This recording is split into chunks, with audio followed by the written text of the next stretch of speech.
Welcome to the Hoopsfix podcast with me, your host, Sam Nita, full-time British basketball advocate. And if you're watching on YouTube and you have the visuals, you might notice things look a little bit different to how they usually look. The logos on the backdrop are a little bit bigger. That's because it's a different backdrop. And that is because on this week's show, I did it in person. For the first time in, I think, almost 2 years, we did an in-person podcast, which was awesome. But it did mean we needed a bigger backdrop and needed to rearrange things slightly in my room to be able to fit two of us in here. Now, who could it have been with, you ask? And it was none other than Joe Ikhinmwin. It worked quite nicely because he is local to me. He's in East London as well. And we had him on the show. Well, I've wanted to have him on the show for a long time, but the timing worked out well to do it now because actually he had an announcement to make. He is stepping away from basketball and officially hanging them up, retiring to focus on something that he's been building on the side whilst he's been playing professional basketball. The Cyber Nerds is a YouTube channel which now has something like 50 million views, maybe even more than that, 150,000 odd subscribers, and has become ridiculously huge and enough to support him and two of his best friends as they talk about movies, games and comics.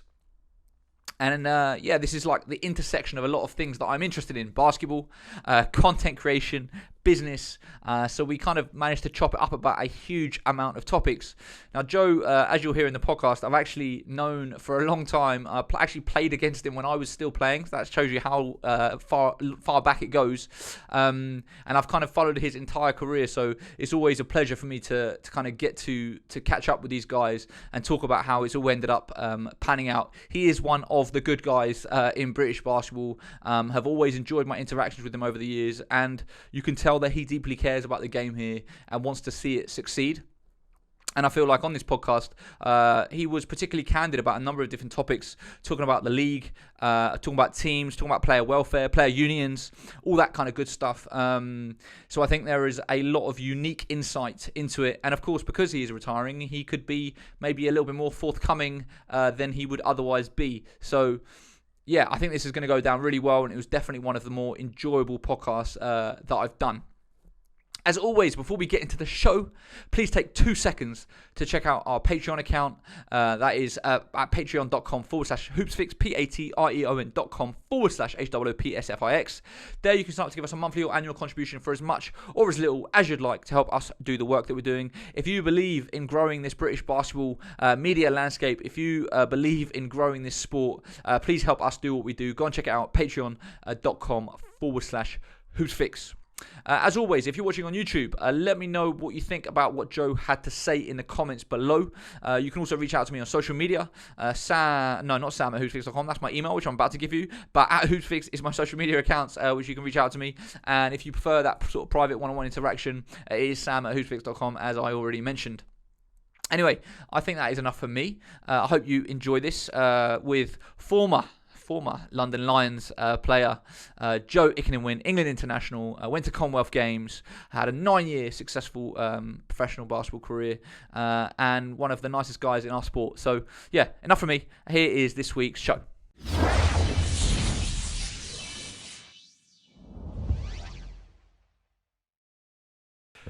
Joe, welcome to the show. Yeah, thanks for having me, Sam. Appreciate it, man. It's been a long time coming. Yeah. Obviously, we've been speaking about doing this for so long, and it's the first in-person podcast I've done in a very long time as well. So it's nice to be able to do that as well. Yeah, I'm getting all the special treatment. All the special treatment. There's a bunch of stuff I want to talk about. Obviously, we've kind of spoken about a few different topics. But starting with an announcement, obviously there's been some big changes at your end. So I think that's the place to begin. Yeah, I mean, I've been playing basketball for a long time, and I'm here to announce that I'm retiring from professional basketball. No longer with the London Lions. And a new phase in life is starting. Obviously, it's we hear all the time about the transition for athletes going from basketball being your life, so to speak, like all day, every day for the last. I mean, what age did you start playing at 14, 15? Yeah, I started playing at 14. So, it's a massive transition. Kind of, I guess, what has made you come to that decision, and what is up next? I feel like coming to the decision was kind of like a gradual thing. I think I've always thought past like what's going to happen at the end of basketball. Like that's always kind of been like on my mind. I've always been not focused, but I've always been interested in other things. And even when I was young, and like when some of my friends were like, "Yeah, I want to play basketball, I want to do it forever," I was always like, "There's gonna be something else." Like I didn't feel like even when I was playing, and we was winning, I didn't ever feel like I wanted my whole life to be defined by how good or bad I was at basketball, innit? So I think I've always done things behind the scenes that like would kind of push me or give me opportunities after. And I feel like that's what basketball does anyway. Like when you first start, you know, we're playing for scholarships and stuff like that, and you get the scholarship and you go to university, and lots of us does that, you know what I'm saying? They don't take it very seriously. Like you get the degree, but it's just like, oh, I've got a degree. But then after, I feel like I was always really interested in like getting these things and like seeing what possibilities or opportunities they could open for me. So like, that's kind of why I did a master's degree at UEL. That's why, I studied business. Like I was always interested in business, but like, I felt like it's very general, but touches everything. So after basketball, it'll give you opportunity. And then obviously like during basketball, I started looking into other ventures as well with like Ikhinmwin Sports, which was like a coaching company providing like basketball to like primary schools and stuff like that. And then I started YouTube channel with Raven and Sam, my two best friends from like childhood, where we was just talking about stuff that we talk about on the sofa. And like that was kind of obviously a passion. Is like there's nothing more fun than hanging out with your boys. Do you know what I'm saying? So like that was just a thing we started, and we kind of started that, you know, maybe like 5 years ago. So and now it's just growing and growing and growing, and it's like, yeah, like this is another passion of mine, you know, film and all of that other stuff. So that's there. Why now? Like, you know, I assume that you're what, 33 now? I'm 33. It's gonna be, yeah, it's my birthday in like a month. Okay, so 33. You know, I imagine as you get into your 30s, you're probably thinking about it more every off season. You're kind of thinking, okay, you know, when am I gonna start making the transition, moving away from it properly? Like, what made you come to that conclusion this off season? The decision was not made this off season. I want to make that clear. Like, I have been thinking about it for a while, but like, it just didn't seem like the right time at the time. So like the season would end, I'm like, yeah, training, boom, we're back at training, we're doing this, we're doing that. But then I felt like with how last season went, I just felt like, well, I don't want to say halfway through the season, I want to say towards the end of the season, I was like, yeah, this makes sense. Like, I think it's time. Do you know what I'm saying? Like, it wasn't like a woke up in the morning feeling. It was just like a gradual, and it was like kind of having an understanding like, all right, yeah, this is it. So then I kind of like, you know, had a conversation with Vince. Me and Vince kind of spoke about it before the end of the season, and like he told me how he felt. Like it was a I don't know, like it was a heart to heart. Do you know what I'm saying? And then I think after having that conversation, I realized I was serious, but I was just like, bam, this is happening now. Do you get me? So it was that. And I think with where the club's going, like the Lions is going as a whole, with 777 coming in, like we've got a new GM, like just everything is changing. I feel like it is the perfect place for me to like change as well. Do you know what I'm saying? Like we're all going through an evolution, and I felt like that this here is the right time. And I also also thought like when I was younger that I would never play basketball like until the end. Like I'm not gonna be the like 38-year-old player who were like, oh Joe, you know, like yeah, I never wanted to have that conversation. Like I wanted to leave on my own terms. And I feel like the terms I'm leaving on, I'm happy with, so I'm good. But then at the same time, like we're still quite early in the process, and lots of people have been like, oh Joe, like, are you missing that idea? And I'm like, no, I'm not. Well, not yet. Do you get what I'm saying? So like, it's emotionally, it's in a whole new place, a whole new direction. So I'm just taking it as it comes right now. But yeah. Are you still working out and stuff? So you're still in shape to be able to play in scrimmage and stuff like that? Or have you completely stopped? Nah, I've done something. So like, as soon as the season ended, I carried on working out with Nick. Shout out to Nick. He's the skills trainer at London Lions. We carried on working out, but then maybe like he told me to take like a week off in it, because I felt like there was a day, I don't know how deep into this I want to go, but there was a day the workout wasn't going great, and I feel like it was it was a mental thing. So then he was like, I'll take the week off. And I took the week off and I was like, all right, that's fine. And then we're going to start training, working out again. We would be working out right now, but I wanted to prepare for the podcast. So I'm here. But yeah, I'm going to keep training. Like, I think the training part of it is just, it's a part of your life, innit? Like when I see Ronnie Baker at camps at like, I don't know how old he is. I'm going to say 60, innit? Because he's around 50 something. I think he's 50 still. All right, Ronnie, if you're listening, it was only because I was thinking of like Nigel Lloyd. I know you guys are like age mates, so I went with 60. I'm not trying to upset you, definitely. But yeah, when I see that, it doesn't shock me. Yeah. I'm just like, it is who you are, innit? It's just not who you are, but it's a part of your life so deeply that there's just some things you probably won't ever let go. Like, so yeah, I'm going to keep working out. That's fine. Are you? Funny enough, I was thinking before I knew you were coming in, I was like, we have done a retirement announcement on the podcast before with Azania Stewart, but of course she hasn't ended up retiring, and she's ended up going back to basketball, so she's sort of been back involved in that. And I think, you know, with you, do you feel like you are 100% done, or do you feel like if you do feel if you are missing it in the next season or two, there's a chance that you could end up coming back? I don't feel like, I'm not that kind of person, innit? Like, I feel like this is the decision. Do you know what I'm saying? Listen, if in January I got a jersey on, no one say anything. Don't DM me, please. But I feel like this is it. Do you get what I'm saying? Yeah. I'm when I look back at what I've done and been a part of, I feel fine. I feel satisfied. I feel good about the whole process, the journey, where it's put me. So like I haven't felt that way at all. Do you know what I'm saying? I feel like for you, the transition, as you just kind of been saying, will be relatively easier for you compared to maybe some other people where, you know, because basketball isn't all you've got, because you have all this other stuff going on, there's plenty of stuff for you to get on with. It's not like you're just now trying to work out what's next, trying to start a new career. It's like, it's all there. The foundation's already been laid, right? Yeah, I mean, pretty much. But sometimes I feel like that's unfair, innit? Because I was just like, yeah, well, while we was both doing basketball, I was like not sleeping, working on this other thing all the time. But yeah, I do think the transition for me is going to be a bit easier for some guys. And sometimes I worry about that as well, because like I've got teammates that I know, like it is so much, like it's everything for them, that like after their careers, I do sometimes think like, bruv, what are you going to fill that void with? Do you know what I'm saying? Because like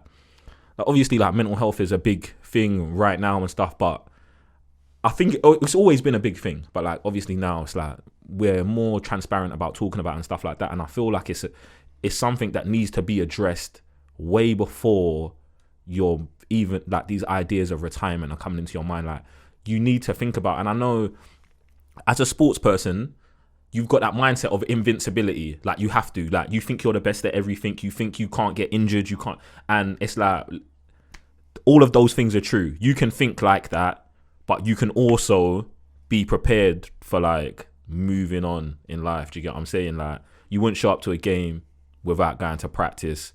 So like, don't just retire without something to do. Do you get what I'm saying? I feel like that makes sense, innit? Do you have conversations with sort of younger guys coming through that are sort of just starting their career?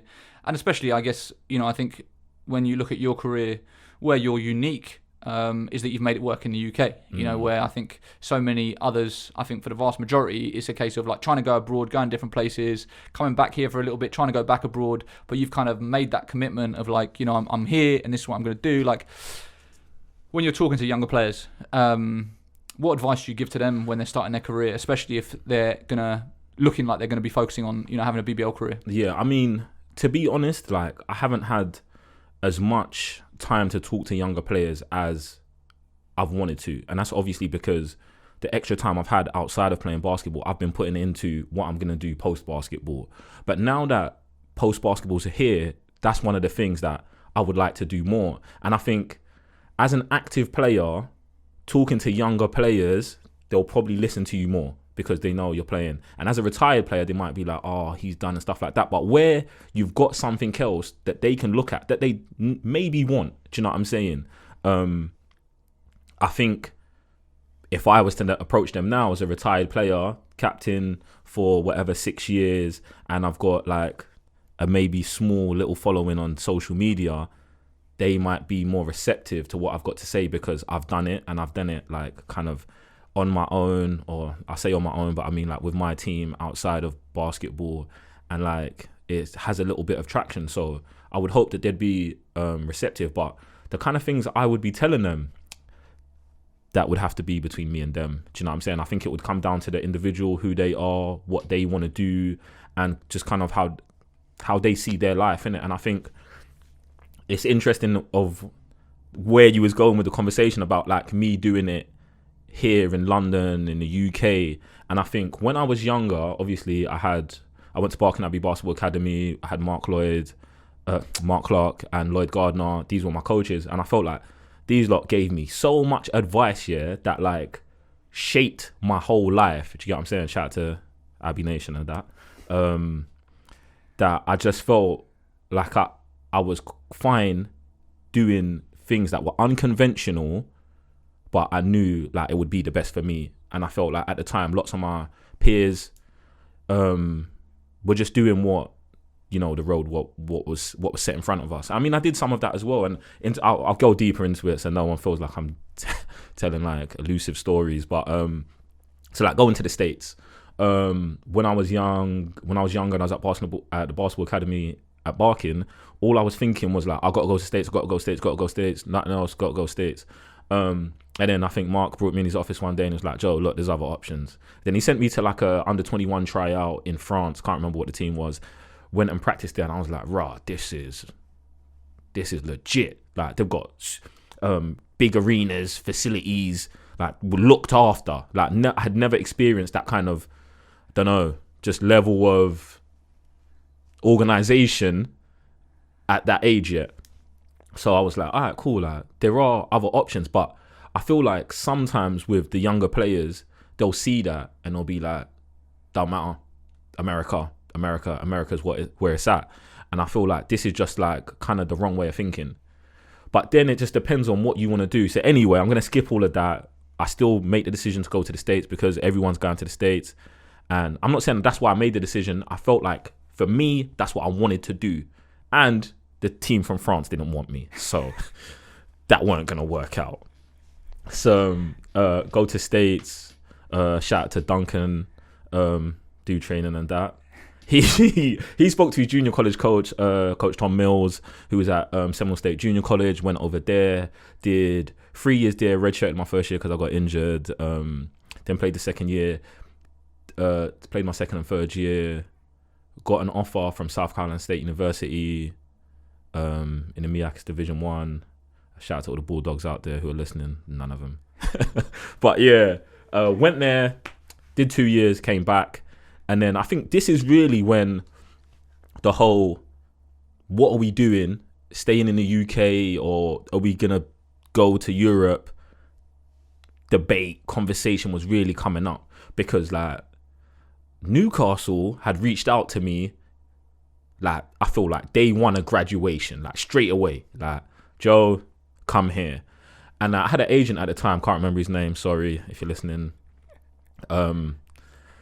And he was like, nah, we ain't going to the BBL, Joe. Nah, no BBL. You're going to destroy your whole career. We're not doing that. No.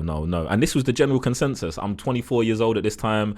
And like all I've ever heard about the BBL is that it's not good.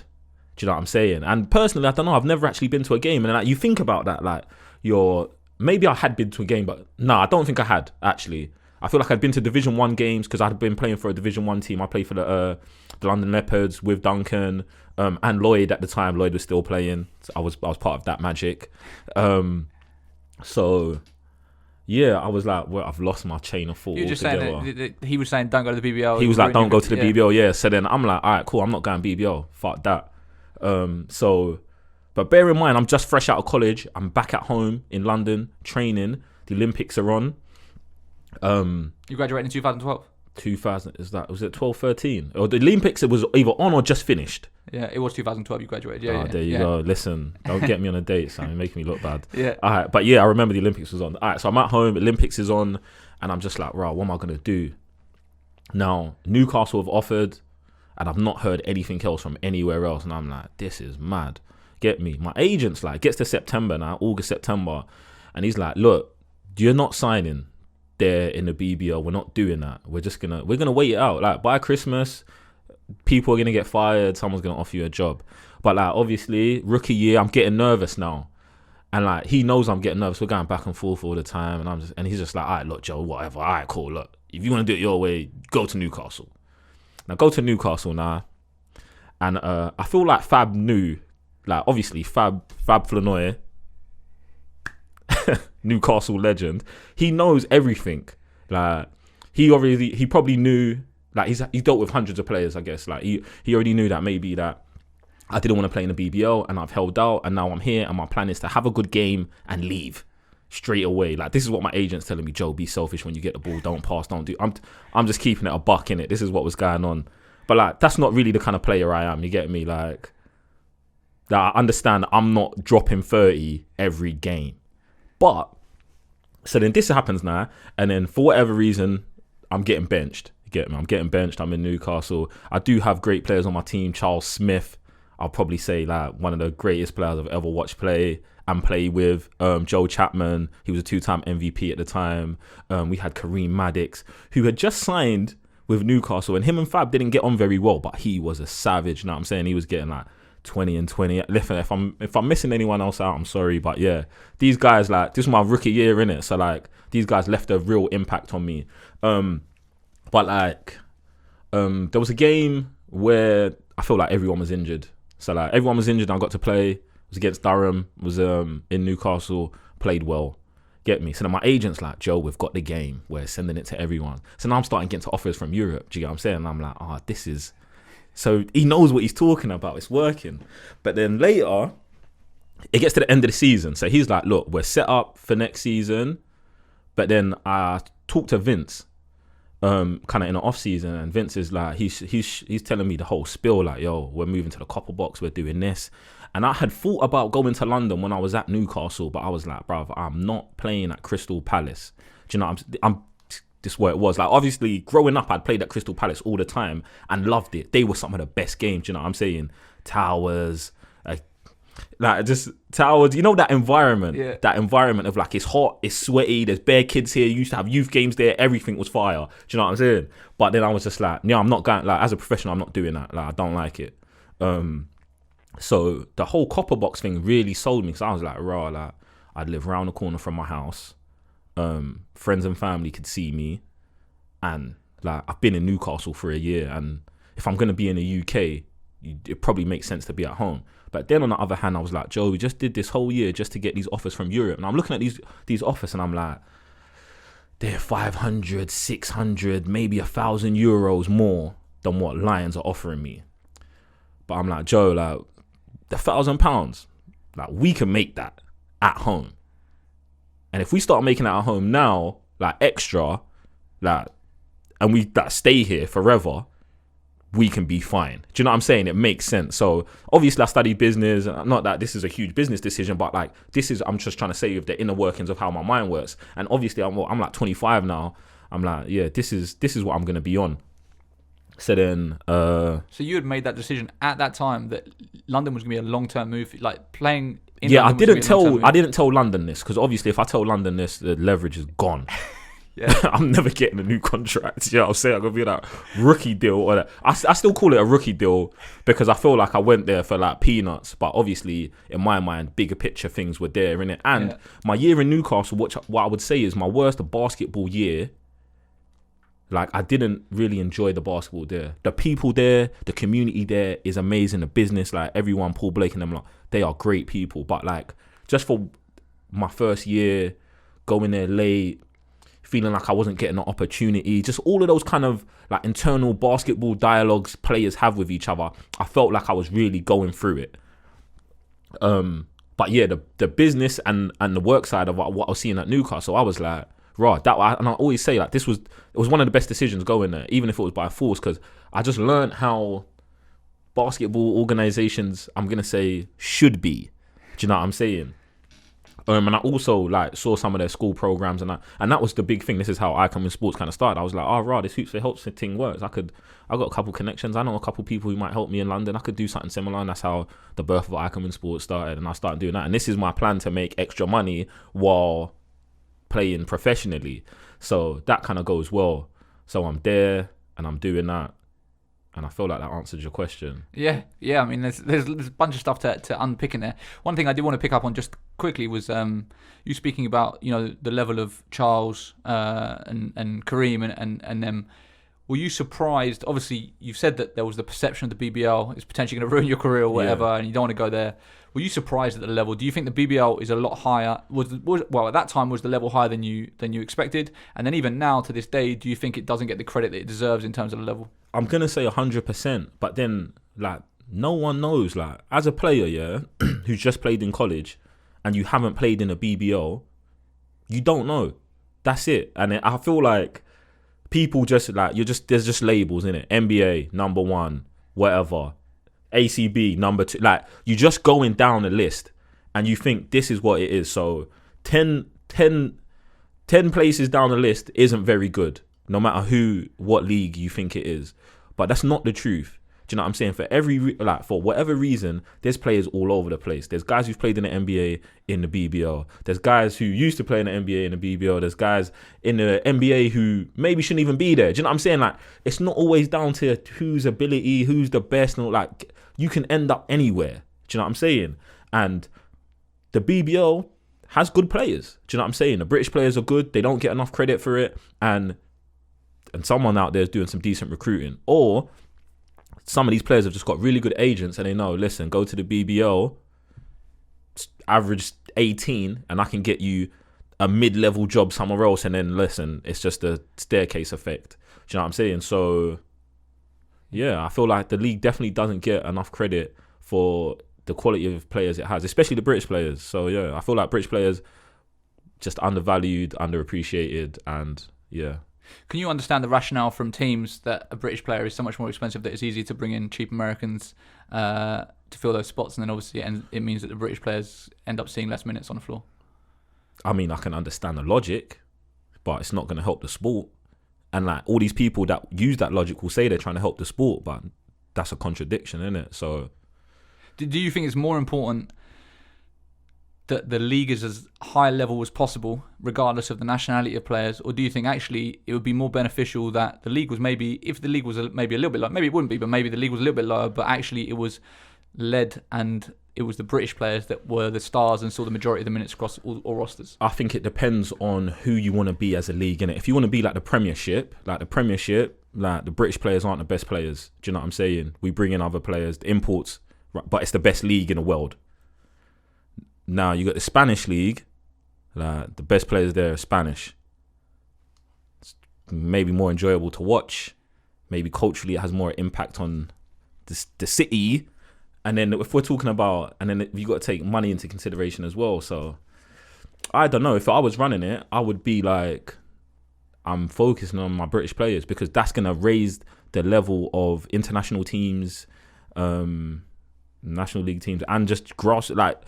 If all the best players, like when I go and look at the BBL, I'm seeing the best British players as a kid, it's going to make me want to aspire to that. But if I'm seeing all the best British players want to run off somewhere else and do that, that's also what I'm going to do. Like, and that's got nothing to do with what the players say. Like, I can be here and say, oh, guys, look, you got to stay in the BBL. Well, obviously I did it. So they might listen to me and be like, Joe was successful doing it. But like, if you've not done that, they're not going to listen to you. Even if you're telling them when I did it, it was a mistake. They're just going to follow your path and make the same mistake you did. So it's the continuity as well. And I think I think over the last few years, one of the things that has sort of changed, we're seeing more Americans stick around for a little bit longer. Yeah. Like, Ramon Fletcher obviously has been around a little while. Gino's just signed his second year. Like, but at the same time, it's very hard to if you don't have players that are around for a long time, which a lot of Americans come in on a 1 year deal, and then like you said, they get the eyeballs on them, and then go to another league. You've then got new players coming in. You've then got to build the connection with the fans again, build that following again. You're starting from scratch every single year. Where if you can have that continuity of roster, I feel like it helps push everything. Yeah, I mean that's just Sam. I believe that's just common sense, isn't it? Like, all right, Joe was born and raised in Stratford, and we play at the Copper Box. Just put Joe's face on all of the posters, innit? Now, someone's going to be like, well, Joe's not our leading scorer. Joe doesn't do this. Joe doesn't do that. Yeah, but, like, we're not the NBA. Yeah. It's not like a LeBron James thing where worldwide Like, this is known. The majority of the people walking past this poster see basketball player and may be a basketball player that has walked past them in the street before. Like, it just makes more sense to me than having a picture of an American guy who next year we can't use this poster no more. Do you know what I'm saying? He's playing somewhere else. Like, he's got no allegiance to the club or whatever. So there's that. I mean, I don't know. I feel like it's just normal marketing 101 stuff. But I don't know. And Americans staying around, I feel like it's in their interest too now, especially with like, when you look at like what Fab was doing, you bring in, even Fab himself, because he's American, isn't it? Like, but you've got American players, you bring them in, they stay for a long time. Maybe they build families here, they get married, and bang, now they're British. And now I've got 5 naturalised American players with British passports, and I can bring in another 5 Americans, and now I've got 10 Americans. Do you know what I'm saying? I feel like that's a slippery slope, isn't it? But it's a very. I'm not running the clubs, and that's the thing, is that the clubs will argue. I always have this conversation with various people about. I think on the podcast I had a conversation with Dave Forrester about it, where ultimately a lot of the justification comes with, well, we don't make the rules and it's within the rules, you know. But actually, I feel like, in my mind anyway, there is a moral duty that if we're trying to grow the game, trying to drive the game forward, actually it should be about, well, what's best for the game. And I think, you know, it has to centre around British players. Yeah, let's go back to that contradiction I was talking about. Do you get what I'm saying? It doesn't make sense. It doesn't make sense to me. But then obviously, as a player, it's not going to make sense to me. As an owner or someone who's got an invested stake in your club doing well, you might see it differently. And then I think it just gets sticky, innit? Because it's like, people ain't getting paid enough. And yeah, I don't want to go down this road. But you get what I'm saying? Like, It doesn't make sense to me. Like, British players should be the focus. Period. That should be in the rules. You get me? It's in the rules in some leagues. You mentioned pay there. If you know, you don't necessarily need to go into figures of what your contracts are worth, but if you weren't, if you didn't have your stuff going on the side, whether it's Ikhinmwin Sports, whether it's Cyber Nerds, if you were just focusing on your basketball and living off your basketball wage, do you feel like over the last, 9-year career you've had, do you feel like you would have been able to live well, save money, be secure for the future on the contracts that you had? No. No. Do you think a lot of your British counterparts are able to? Some of them, probably the ones that don't play in the BBL, unless, I don't know. It depends on how you consider living comfortably and all this other stuff. But I would say no. Like, no, definitely not. And I feel like it's an issue. I feel like it's an issue that everyone's going to keep ignoring. And I feel like it's also why we can't focus on British players. Like, I feel like it's all tied into the same thing. So, I mean, there's definitely some guys that are probably like now, and when I say now, I mean maybe like the last 2-3 years, who are British, getting paid. I don't even want to say for their worth, because I feel like just generally, like, everyone should get. This is never gonna happen, but everyone should just get paid how they get paid in the NBA. I feel like that if you're playing a professional league, due to the fact that, like, we're all destroying our bodies for other people's entertainment, but outside of that, in our league, I feel like there's a couple guys that are fine. Yeah, they should be all right. I mean, they're still going to have to find something to do after basketball unless they're very savvy outside of basketball. I feel like that's a component for everyone who doesn't play in the NBA. And even some guys in the NBA are savvy outside of it, and you know what I'm saying? But it depends down to you as an individual and how you want to live. But no, I feel like everyone should get paid more, even if people are already getting paid more than me. Do you think, what would you say if the clubs countered that with, well, we just don't have the budgets to be able to do it? I would just tell the players not to show up. If they was like, they can't do that, I just wouldn't believe him. Do you know what I'm saying? No, I wouldn't believe him. I feel like it's your job to pay the players appropriately. Do you know what I'm saying? To make them be able to live in decent stand. Like, do you know what I'm saying? That's just normal fundamental things of like being a human being. Do you know what I'm saying? Like, we need to live right, we need to eat right, we need to get to practice. Do you know what I'm saying? And I think a lot of the issues I dealt with being a captain sometimes was like things that guys worried about, things that they shouldn't have to worry about as a professional basketball player. Do you know what I'm saying? For example, having enough money. Do you get what I'm saying? Like, that shouldn't be an issue. Like, just get to let's just talk about your jump shot, innit? But instead, the issues are they want me to do this. I don't want to get too into it because, like, I've only played at a couple teams. Yeah. So, just guys have issues that sometimes I was always concerned about. Like, man, you shouldn't have to worry about this right now. You get me? Yeah. That was involved in basketball. That was stuff outside of basketball that you just shouldn't have to worry about. You get me? And I feel like if players were getting paid more, lots of these feelings and things would be alleviated.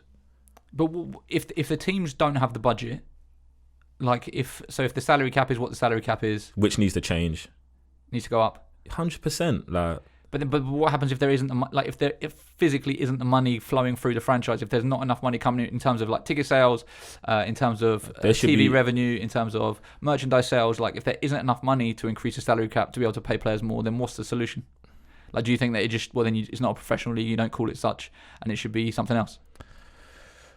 I think, something definitely has to happen. There needs to be rules and regulations around these things. Like, I feel like the state of some of the facilities needs to improve. Like, I feel like some arenas shouldn't, I mean, they're not even arenas, but for some places where we play games, I don't think should be allowed. I feel like if you don't have a dedicated changing room for players to get changed, it's not a professional basketball facility. I feel like there should be more rules and regulations around that stuff.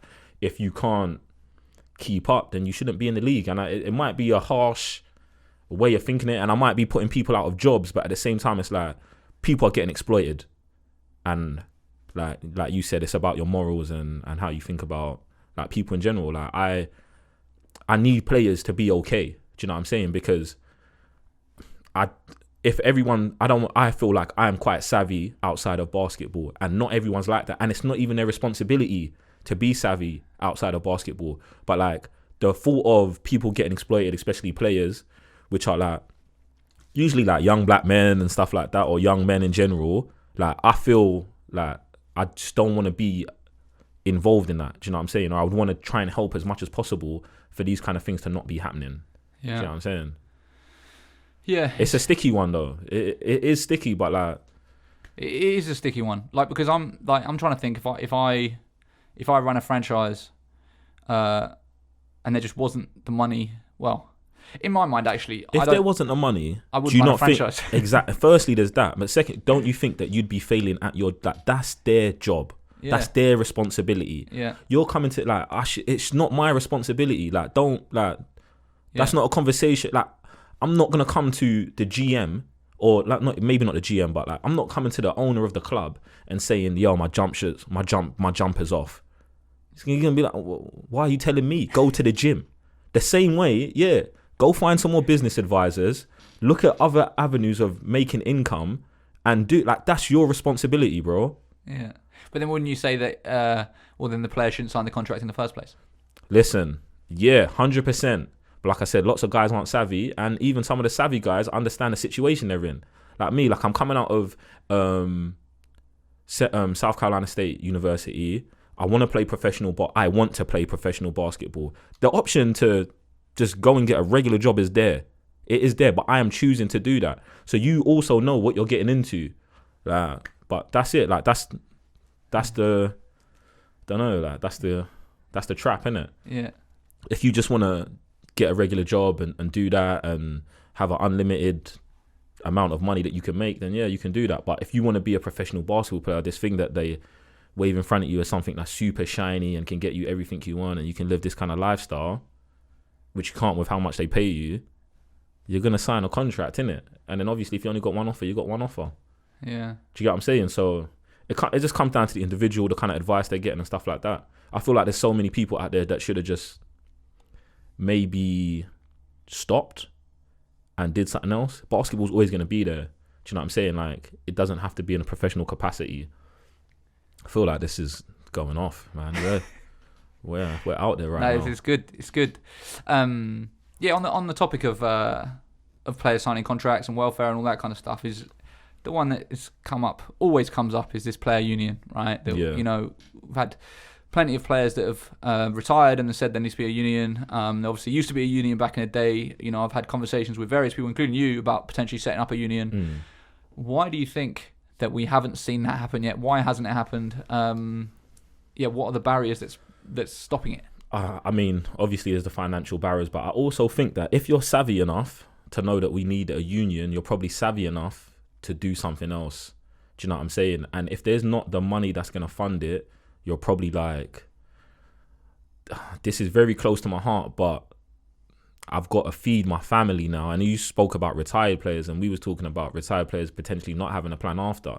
That could be your plan after, but you'd probably be poor unless you worked as a second job and all of that kind of stuff. And if you don't, then if you're not the correct player then who has the right connections throughout the league, and maybe some teams are going to listen to you, and a large percentage or the majority percentage of the players are going to listen to you, you're facing a very, very uphill battle. Do you know what I'm saying? So those would be barriers that I would definitely see. Like sometimes I worry about like my perception in the league. Like I'm sure there's plenty of guys that don't like me, which is fine, because I probably don't like you either. No, I'm joking.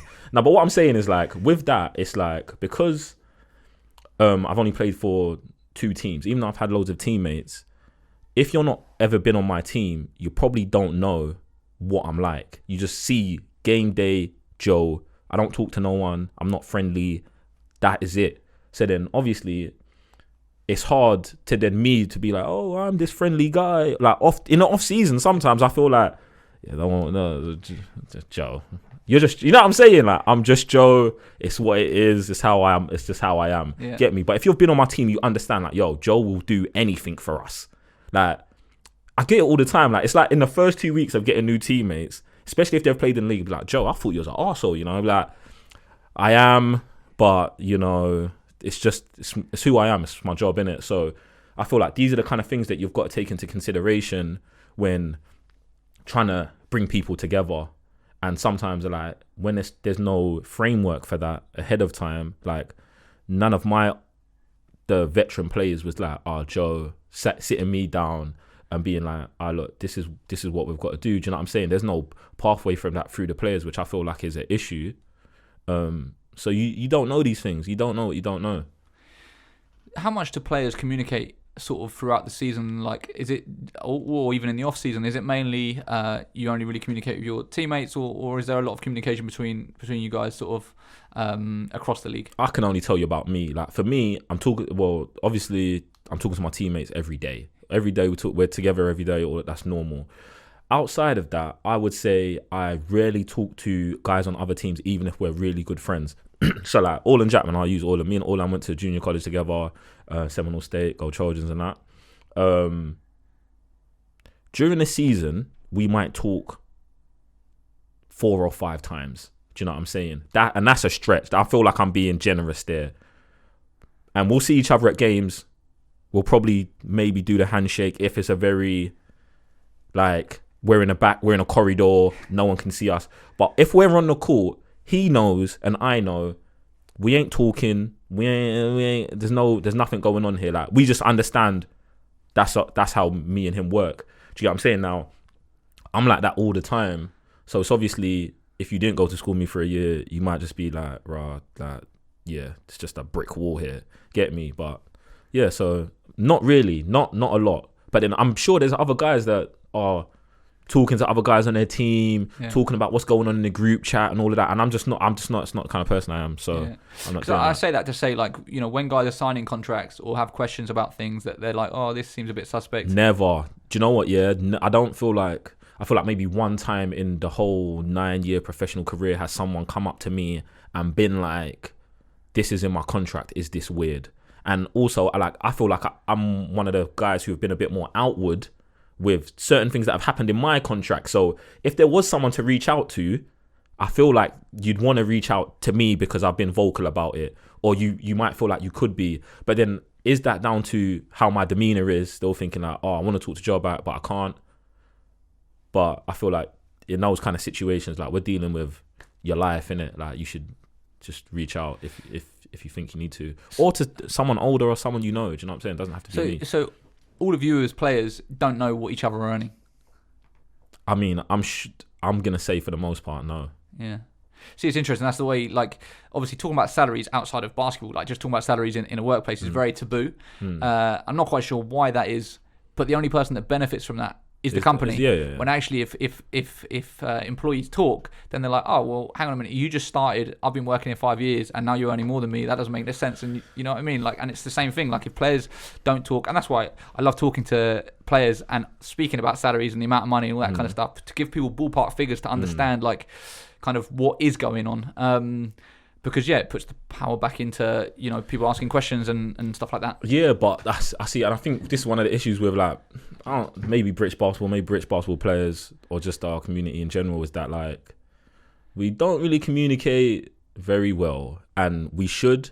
But we also feel like if we do communicate, there's gonna be like negative repercussions, and there will be, but the positive ones will outweigh the negative ones. You know what I'm saying? Like, so I felt like there should have always been like a captain's player chat in the BBL, and if there is, I'm not part of it. But there should be stuff like that needs to happen. I mean, I remember being at the Commonwealth Games 2018 with what I would say is like some of the best British basketball players in the league at the time, and us kind of having conversations about unions and money, and it was brought up by me because at the time I was doing my master's degree on British basketball player contracts, because I'm into business and why not? Do you know what I'm saying? So I was bringing it up, but it's just like I just feel like everyone's kind of scared, and it's like because we are in a business where you're not paid millions and millions of pounds, the fear of losing that job means you've got nothing. Yeah. And then if you've got no transferable skills, you've got nothing. Do you know what I'm saying? So then it's like, right, I'm not going to be part of that group that had to do the lockout for the kids coming up in 5 years to get paid how much they're supposed to get paid. Like, that is a big sacrifice to make when you ain't got, you know what I'm saying, a lot of money in the bank. And then also you might just get blackballed in general. Yeah. Do you think there's also potential embarrassment around it, because in some cases it's such a small amount of money that guys are being considered a professional basketball player, but actually they're only getting paid £500 a month or whatever, and they don't want to speak publicly about it, because then people will know that actually they're willing to accept a low amount of money. I mean, the question is, do you want more money? Do you know what I'm saying? Like, yeah, there might be embarrassment about it, but like it goes two ways, isn't it? Like, either you say nothing and you are gonna, like, if you're only getting £500 a month, you can only live like you're getting £500 a month. So they're gonna see. Or you can talk about it and try and work on this as a whole. But then even with that, like, should it be that one guy who's getting £500 a month's responsibility? But then obviously the guy who's getting 10 bags a month, he's gonna think, why am I gonna sacrifice my 10 bags for him to get 1 bag more? Do you know what I'm saying? Yeah. Like, because he thinks he's fine, even though he doesn't know. Like, well, if I help him, I could potentially be on 100 bags. Do you know what I'm saying? Like, bro, like, just the thought process behind all of these things, I think is crazy. But coming together and talking about it is definitely going to help everyone, I believe. Do you see that ever actually happening? Knowing what you know, having been in it for so long, like the culture around it, like, do you see a situation where players will actually come together and be like, do you know what? Let's start the revolution and change some things. I've got to be optimistic and say yeah, because I think we've started to have conversations, and even though the conversations that we've had have kind of died down, I do think, like, if I was able to do some of the things I want to do, then yeah, like, it could still maybe happen. But it depends, because it's like, depends on how involved, not like I'm gonna stay, but it's like, let's say now there's kind of separation between me and like basketball in general. Returning in 5 years once I've done something else, or something else has gone successful or not gone successful, to then do something like this, people might be like, no, you're not involved. You know what I'm saying? Like, so it gets sticky. But I also feel like that kind of stuff is also done to negate, the unions and the things that are going to progress the players part of it forward as well. Yeah. But then I'm just going to cross my fingers and hope, like, 777 are coming in, they've got some nice, bright ideas, and it would be in whoever's running the league's interest for the players to be looked after in it.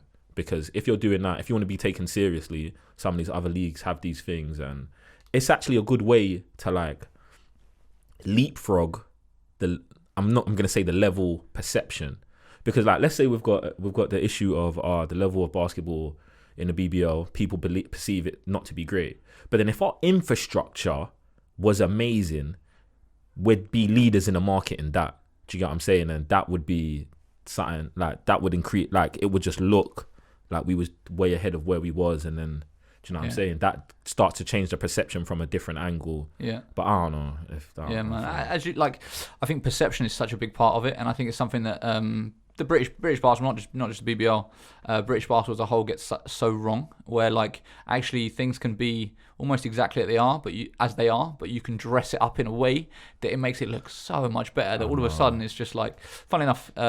There's two examples I have that come to mind. Obviously, one is what we did with Academy Leagues. You know, in 2014 or whatever it was. Previously was an under-19 schools competition, and now it's called the ABL, WABL. It's effectively very similar to what it was. Well, it's changed a little bit now, but it just has a sort of covering that all of a sudden it's become a thing, and the perception of it is a lot more positive. And even I was at, Nama runs a CBL in London. I was at the CBL finals weekend before last, where they had like under 12s, under 14s, under 16s, under 18s, and they're set up in there at Capital City Academy in terms of they'd invested in lights, they had invested in branding, and all of a sudden it's like the video from it, like it looks legit. It's a different world.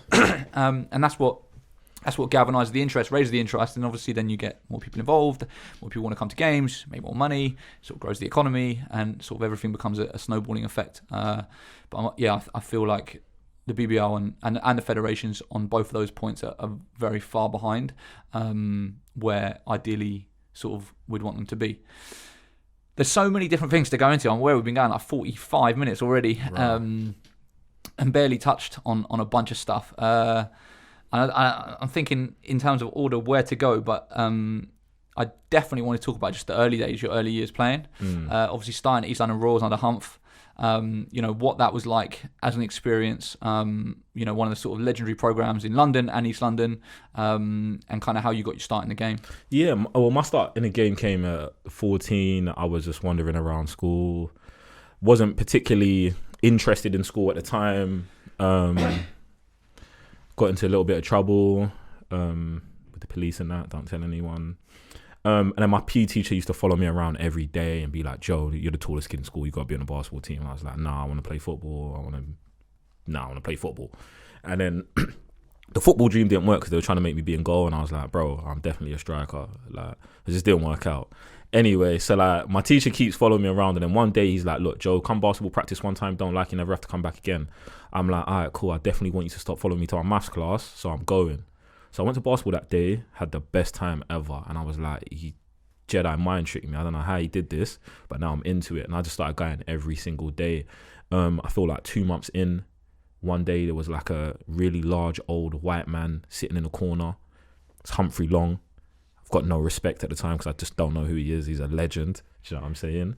And he's like, look, come down to Whitechapel and just see what it's like. And it's crazy because I think even before, when I started playing at school, my dad was like, oh, I'm going to find you a basketball team to play at. And I don't think I've ever told anyone this, but the first basketball session I actually went to outside of like the school training was a Hackney White Heat session. Do you know what I'm saying? I went there and it was mad. And I was like, that was my first basketball session. I think I was still pretty fat this time. I was a fat kid. So then I was just like, rah, this is mad. But then my dad was like, oh yeah, we got to keep going. I was like, cool. But then logistically at the time where I went to school and where I lived, getting to where I was, like my dad would have to take me. And I was like, it's not going to work, innit? So then and this is where the Humphrey Long thing, he'd come to the school and then we'd gone to Whitechapel and then realised, oh, like this is actually doable. So then I started going to Whitechapel, meet Raven. I met Raven. And Raven went to my school. So we're like now going to everywhere together basketball wise, and Mr. Long's there, Chris Morgan's there, and like all of the older guys was there as well. And I felt like East London was just like the perfect place. Like I met so many of my friends that I still have to today, like my closest friends there. It was just a great experience. Like Mr. Long just had a way of talking to everyone and everyone getting it and everyone understanding. It's like later on, like you kind of see like coaching styles like, oh, you have to talk to different people differently. And I was like, right, like that's mad because Mr. Long, I still call him Mr. Long, kind of like spoke to everyone the same and everyone got it. Maybe it's because of how old he was, or maybe he just had a different understanding on how to coach, but he never stood up, never did anything. Like he just sat, but everyone got it. And I felt like those were some of the best, like when I think of pure basketball memories, having fun, it was there.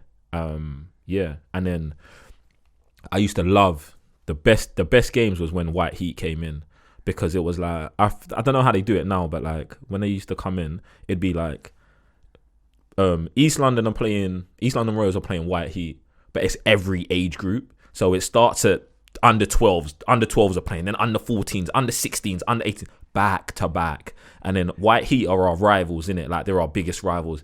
So it was like, I don't know, it was just so bumping in there. I just remember playing in like an under 14s game and then watching the under 16s play and being like, these guys are incredible. And then you see the under 18s and like, these men are grown men. Do you know what I'm saying? And then this was like my first experience, like seeing guys like Paul Guide, Juju, Darius, and then we had some guys on our team, man. We had Randy. I mean, obviously I'm talking about at age group, we was all the guys. Do you know what I'm saying? And I love that. Obviously playing against Brixton as well. Brixton had Justin and Matt at the time, and I was like, they were like really good. But I felt like with East London, with our two teams, it was like our whole teams were stacked, and like it was just great events, man. I feel like those were some of the fun times of basketball, like super fun. How did the transition then happen to Barking Abbey? To Barking Abbey, so I'm playing at East London Royals. I make it to the England team, under 16s, under 18s, but I'm finishing secondary school. I went to Brampton Manor in East Ham. It's now Brampton Academy, and I'm thinking about where to go for sixth form. And I know this coach, Paolo. He worked at St. Bon's. And he was like from the area. I knew him very well, and he was like, "Oh, Joe, come to St. Bon's, boom, boom, boom, do this." And I was like, "All right, cool, I'm gonna come there." But at this time, when it came to the education side, I was still a bit all over the place. Do you know what I'm saying? Like, I still wasn't kind of taking education seriously. So I was just like, "Let me go St. Bon's," and they had a court which was available all day. And this was the kind of selling point for me at the time. I was like, well, Joe, you can just train. So I ended up going there, training, and like really ever going to class. Yeah, like I'm fully exposing my whole life here, innit? So just get me. I'm not saying be like me. I'm just saying like this is what happened in my life. So I was just training every day, really going to class. And then the end of that year came, my exams came around. I just didn't show up. Like I'm just super irresponsible. Don't do this. Things you commit to, finish them. Get me? But this is one of the lessons I was learning. So I didn't show up to my exams. Obviously didn't do well. But then at the end of that, going into the next school year, they're willing to take me back. Do you know what I'm saying? But I think that was the summer, went away with England. And I met Mark Clark. Mark Lloyd, his name is stuck in my head. Met Mark Clark. And he kind of like broke it down to me like, oh, look, I'm starting Barking Abbey. Come here. It'll be good for you. We're mixing the basketball with the school. And I just remember the conversation where he was just like, look, but you've got to... I don't even know if he knew. Maybe he did know about how I was acting at school at the time. But I didn't think he knew. And the way he was just like, oh, but you kind of got to take education seriously if you want to go to America. And in my head, the America thing was full force. And I was like, oh, he finessed me so good. Do you know what I'm saying? So then coming into Barking Abbey, so I'm like, all right, look, I'm not going back to St. Bon's, going to Barking Abbey. And I also felt like it was good for me because it was a bit out the way. Do you know what I'm saying? Like it wasn't like in the ends. Like it was it's Barking, innit? Like, now I think about it, it's like it's not far at all. But when you're like 17, like it's a mission. Do you know what I'm saying? So like start going to Barking Abbey, and then that was just it. Yeah. Turned into like a model student, great role model. Like I was motivate, like anything them guys told me I would have done. Do you know what I'm saying? I believed in Mark Clark 100%. So, and for context for people as well, you know, you were the first in the first cohort of Barking Abbey. The first class, yeah. So it wasn't like, you know, Barking Abbey Basketball Academy had a reputation as it does now. Like it was an completely unknown quantity, and you were the first cohort. Do you know what? Yeah, let me run this back because if Andrea's listening to this, she's gonna kill me. Because when I was going to St. Bon's, I was playing for them, but I was also playing for Hackney Community College. Now everyone's gonna be like, "Oh, well, how was you doing both?" They was in different leagues, so there was a rule, or if I was enrolled in a class in Hackney, yeah, I could play for the Hackney team as well. So I was playing for both. So when I went to Barking Abbey, for the St. Bon's side, the school side, no one kind of really cared because it's like, who was St. Bon's really playing? Like, there was no competition. But on the basketball side of it, it was like, Joe's leaving Hackney to go to Barking Abbey. Instant rivalry. And I think at that time, Hackney was fully formed. So when we played games, what was really, they would smack us. Do you know what I'm saying? But then obviously later on down the line, things changed, innit? But yeah, so there's that. But yeah, that's how I kind of got to Barking Abbey. I loved everything about Barking Abbey. I feel like that's what gave me the tools to have a career as long as I've had, because I feel like there's lots of guys that have like maybe the same amount of ability as me or something like that who might have stopped playing sooner. And some guys have got the same amount of ability as me that are going to play past me. But I feel like for me, it was what I needed in terms of like talking to me just about life, because I think Mark and Lloyd did that a lot. And I don't know if that was by design or if that was we're in a first class and we're just doing stuff. Yeah. Like, I don't know how many, like we used to have one-to-one meetings, and these used to be like some of my best times during the week. Like sitting down, I don't know what we would do. We might watch film or we might just talk. And like, I feel like those things was really like helpful for me going forward. Like, do you remember the first time we ever came across each other? I don't. Okay. I don't. I feel like you've always been around. Yeah. Do you know what I'm saying? So when I think of you, I have two memories. This is gonna go well. Nah. One of them you wouldn't have had any idea who I was. We actually played each other when I was at Brunel University. Okay. When you were at Barking Abbey, it was just like a pre-season game. Obviously, Lloyd and Mark had spoken to Pete and just set up just a pre-season game basically. And I remember in warm-ups, bearing in mind I'm from Eastbourne, down on the southeast coast. Like we used to. I'll always remember in Eastbourne growing up. We used to play on the seafront basketball courts, and then one summer, these two guys from London came down, Max and Eric. I actually don't know. Eric ended up playing in Derby. But anyway, they came down, they were dunking. We'd never seen anyone dunk, do you know what I mean? It was like, this is incredible. But anyway, I say all that to give context, because then I think it was maybe my first year at Brunel. So that would have been 2005. So it was 2006 was your first year at Barking Abbey, I think. Yeah, so my second year at Brunel. And like I was just still new to like London basketball, and the level of athleticism, the level of basketball, all that kind of stuff. And I remember so clearly just in warm-ups looking down your end of the court and like being told that you guys were an academy, and I was like, what, they're younger than us? And everyone's just like, yeah. And I'm like, no flipping way. Because there you are flipping. I remember you did this reverse dunk. You're all dunking. I was just like, this is ridiculous. So that's my first memory. But the second one was actually the sort of when Barking Abbey was made a regional institute of basketball. And they did a sort of presentation. Yeah. And you did a speech.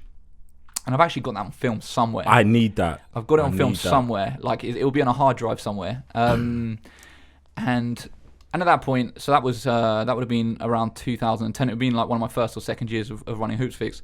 And I was inspired by how much of an impact Barking Abbey. At that point, I had no idea of basketball in this country. I had no idea of how academies worked. I didn't understand any of it. But seeing the impact that it had on you and the emotion that you spoke with of the I guess, the development it had on you, not just as a player, but actually as a person, which I think was a lot of the focus of what you were talking about. It's like, yeah, okay, they developed me as a basketball player, I ended up getting a scholarship to the States, but really it's about the things that it taught me off the court to develop as a person that really had this sort of lifelong impact.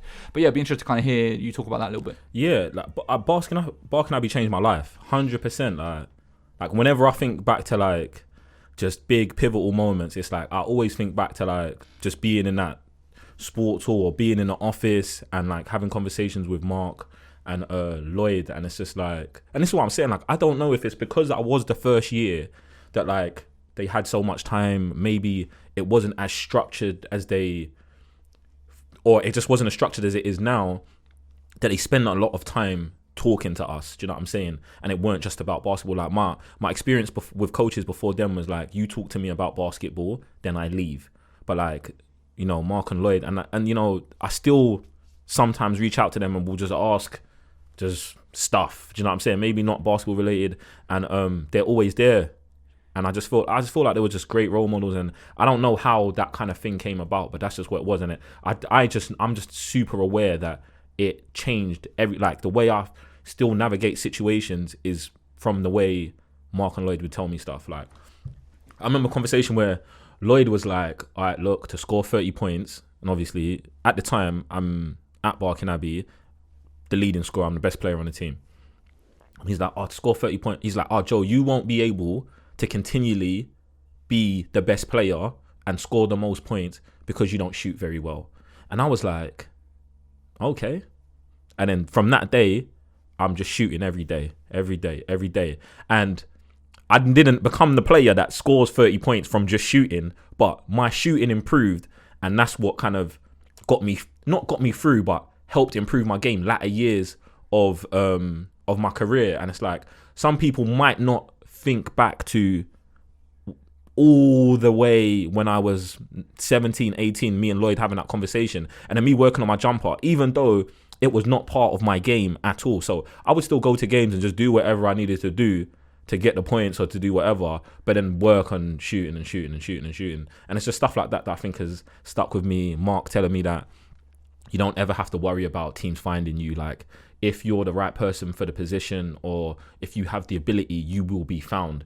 And it's like, some people think that, nah, I'm going to go out and I'm going to, you know, make these people take me and stuff like that. But like, that is a theme that has continued to run through my life. Like, so yeah, man, like 100% they've changed my life, and I really want that video if you've got it. So yeah, I'll try and dig it out. It'll be on that was some mad. hard drive I somewhere. remember I pretty much cried in the video. Like, it was it emotional was, time. I'm getting emotional just thinking about it. It was tough. It was a powerful speech for sure. Yeah, it's amazing. When you think about when I think about how people would describe you as a player and kind of what you bring to a team, I think one of the consistent themes that always come up is just your work ethic, your hustle, like how hard you work. Where does that come from? Why do you bring it like that every single game? Oh, it's just my dad. That's 100% from my dad. Obviously, like, my dad came over to this country. He was about 30 years old, had 4 kids. Do you know what I'm saying? And he just used to tell us, work hard, you get whatever you want. That's it. Bang. From there, that's it. It's my life. That's what I'll tell other people. That's what I will preach. And I just feel like that's what works for me. So that's just that. It's not something I turn on and off. It's how I am with all things basketball. And it's like, I'll be like, okay, look, we're going to work really, really, really hard. And, Joe, like, we might not score 30 points. We might not do this. We might not do that. But, like, you're working hard. You know what I'm saying? You're doing whatever you need to do to get this job done, to get this W, innit? And I feel like that then it went from that, doing that as a player, to just thinking like that as a person, and that kind of navigating my ideas around what we was doing as a team. So then I'll be like, all right, Joe, you've got to do whatever it takes. Now, for someone on the team, that is, you need to come in and shoot 3,000 shots every day. And maybe for someone else, that is, you need to work on your ball handling. Or Joe, you need to go and have a talk with the 7th man on the bench, because he could be a starter, but coach is putting him on the bench to have an impact in the second unit, but he doesn't understand that's more important than him starting, because obviously he wants to move on and all of that. So that's how that kind of translated in my mind, from just being a player to, I don't know, the leadership roles that I started taking up on teams. And then I feel like all of this snowballed into being captain, and, you know, maybe just that guys respecting what I have to say and stuff like that. And I would say that all goes back to like Mark telling me, if you're good enough, they'll find you. Or my dad telling me, like, work really hard at whatever you're doing, like, and make sacrifices. You know what I'm saying? So then I felt like there was times I had sacrificed in my career, like trying to be the best player, to like do whatever it takes for us to just win the game. Do you get what I'm saying? And I feel like there's some players who never get to that point now, and that's for them to decide later on in life, or was my career good or was it bad? But like, for me, I feel like that's great. Do you know what I'm saying? Like, do you think one of the things I also think you have is a sort of self-awareness about who you are as a player, what you can do, what you can't do, what your role is. And I think a lot of players really struggle with that, especially when they're used to being, like you were saying, at Barking Abbey, you're the best player on the team, and then trying to make that transition to the next level where actually you're not going to be the best player on the team, or you're going to have to do this to really be able to impact the team. Why do you think so many players struggle with that sort of self-awareness and being able to fill a role? Yeah, it's just a lack of guidance, I feel like. It's a lack of guidance. It's a lack of having the right conversations as a younger player to understand that we are playing a team sport. But then it's also probably the way the game's taught here, because like I think British basketball is this weird amalgamation of American basketball and European basketball, and we haven't decided which one we're trying to play. Because one is like, hey, ISO star player, and one is like team. Someone's gonna shine because someone's gonna shine, but team. So because it's like that, you'll get some players who just inherently play for the team, and some guys who are like, no, it's me. Whereas at Barking Abbey, I felt like we was very like, it was like the European type of folks. We're going to try and play basketball fundamentally, correctly, the right way. And even though I felt like at the time my role was to score more or be a dominant player on the team, I understood that lesson that might not translate like that at a next level.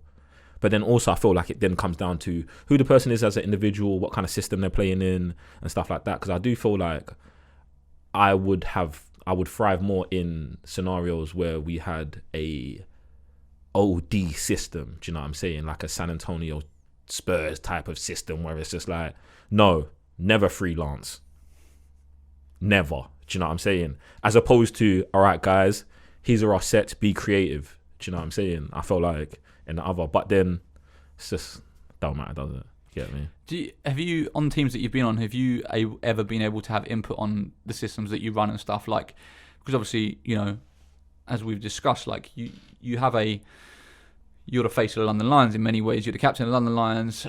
You do get input at various levels about certain things. Like, are you able to have input on that, or have you been able to have input on that stuff over the years, or is it very much like what the coach wants? That's what we're doing. I mean, in the past, it's like I've sometimes the option to have inputs there, but for me as an individual, I don't. As long as it's working, and I'm of the mindset that as long as we're all on the same page, we're good. I don't care if the system's trash or if the system that won the NBA finals the year before. Like, if we're all just on it, and I'm talking about players and the coaches, we're good. Because if we all do the same thing and it doesn't work, we'll just scrap it all together. But if we're divided on it, it's not working. So I would always try and be the bridge and be like, that diamond set, it's not, the guys ain't feeling it. Do you know what I'm saying? As opposed to, these are the 4 sets that I want to run. Like, that's a point guard coach thing, depending on the relationship between the point guard and the coach. I feel like since in my professional career, I've always had the highest level of point guard. You get me? I had Rod Brown, had Zaire Taylor, had Justin Robinson. So, yeah. So I don't feel like it was ever an issue. Do you know what I'm saying? If Vince comes to talk to me about the sets, I'm like, Justin, go on. I might stand there for the conversation just so I know what's going on, but it's not for me. Like, I don't need to be involved in that too much. The London Lions last season, that was a smooth transition, Sam. That was good. I feel like it was a nice segue.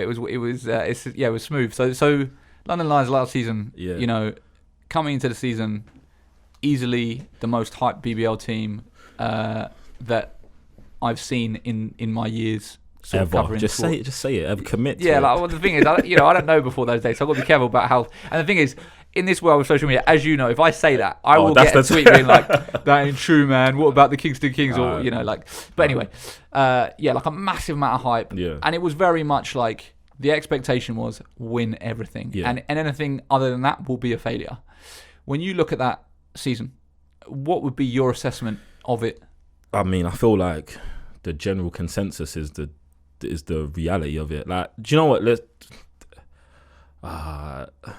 I feel like last season was a disappointment. I'll talk about for me personally. Do you know what I'm saying? I feel like last season was a disappointment because I wouldn't say because of how hyped our team was, because I think every season the London team on paper is a good team.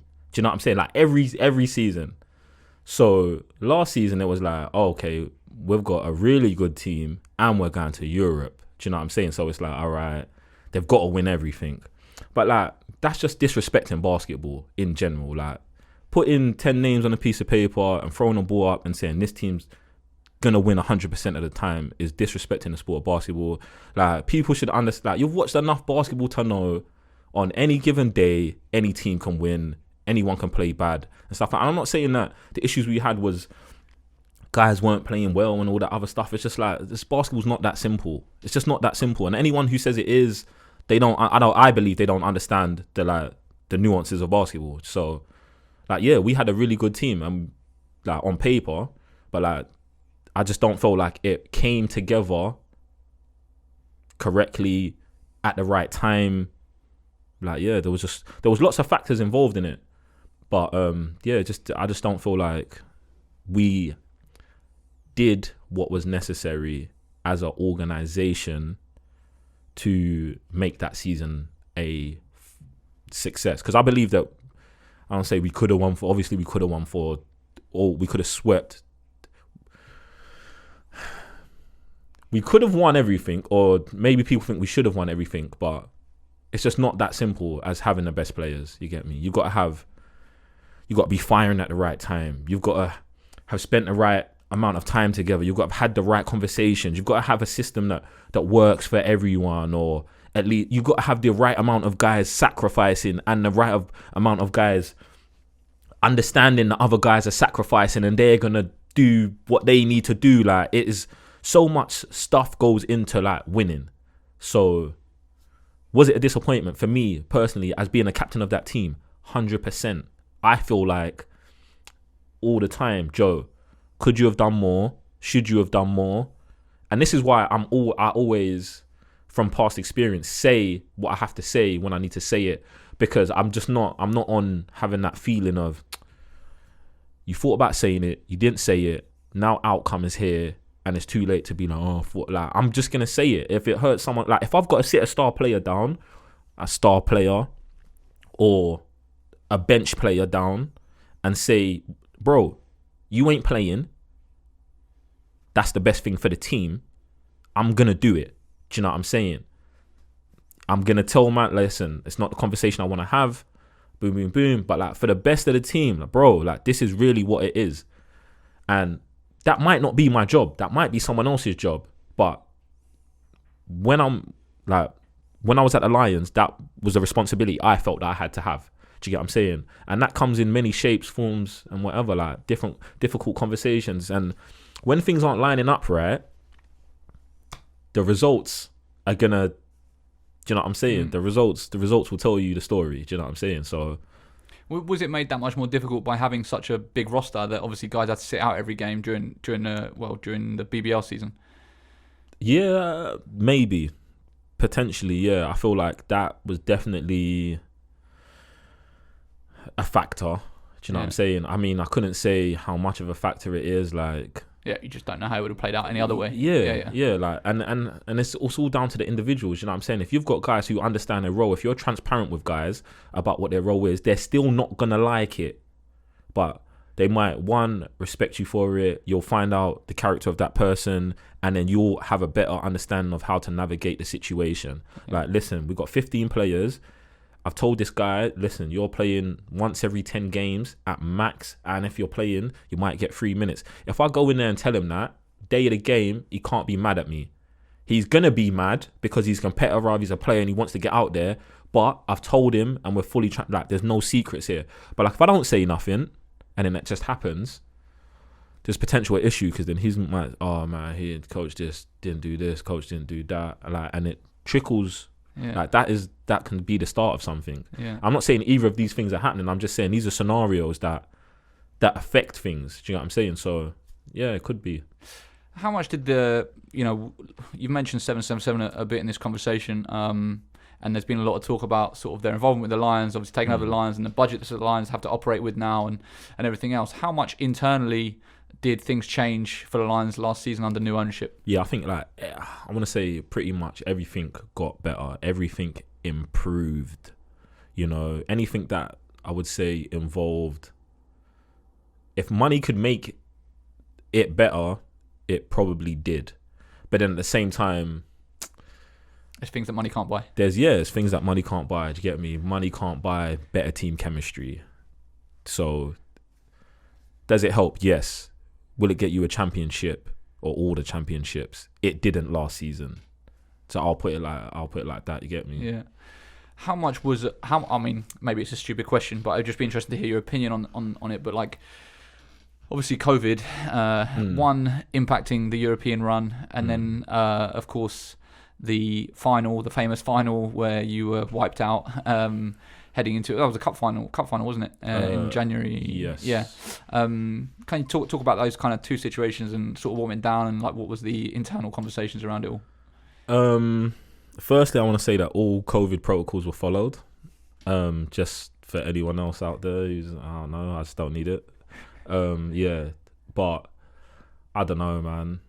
I feel like it's one of those things I haven't even really tried to go back and reflect on a lot, because it's just out of your control. Do you know? And I'm referring to not being able to play in cup finals, and then us losing to Newcastle, playing with like 6 players and stuff like that. But yeah, it's like I don't know. There's so much to unpack with it.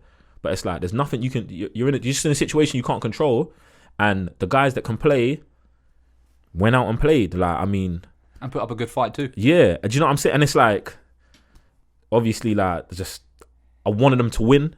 I want us to win, but at the same time, I want to be there. But at the same time, it's like, if they win, does that have an effect on the team?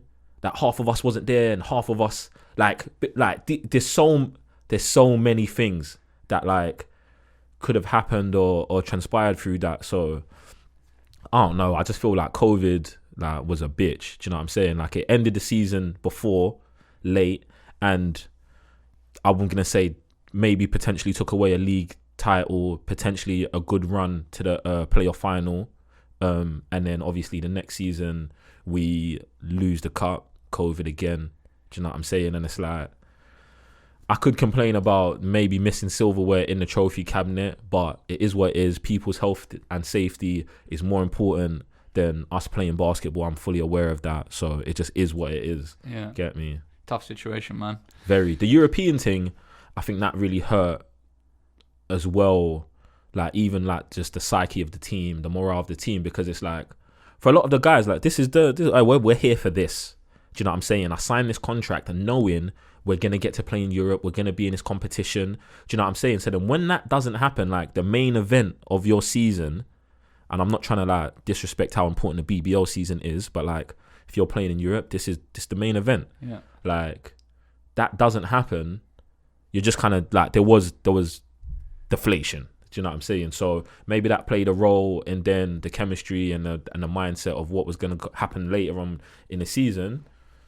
Or maybe we should have taken that as motivation to be like, oh, we've got to crack down and do all of this stuff. But the results was the results. Yeah. Yeah, it's crazy. There's so many, like, I still almost, it feels like last year didn't happen in some ways. Like, I think like 2019 is last year still, if you know what I mean, because the whole year has kind of become a blur because you were just in lockdown, doing the same things every day. Like, it's absolutely crazy, unprecedented times. So the other thing, big thing I want to talk about is obviously all this stuff you've got going on off the floor. And I think just it's worth giving context to people of how big it's grown to and sort of the success you've been having.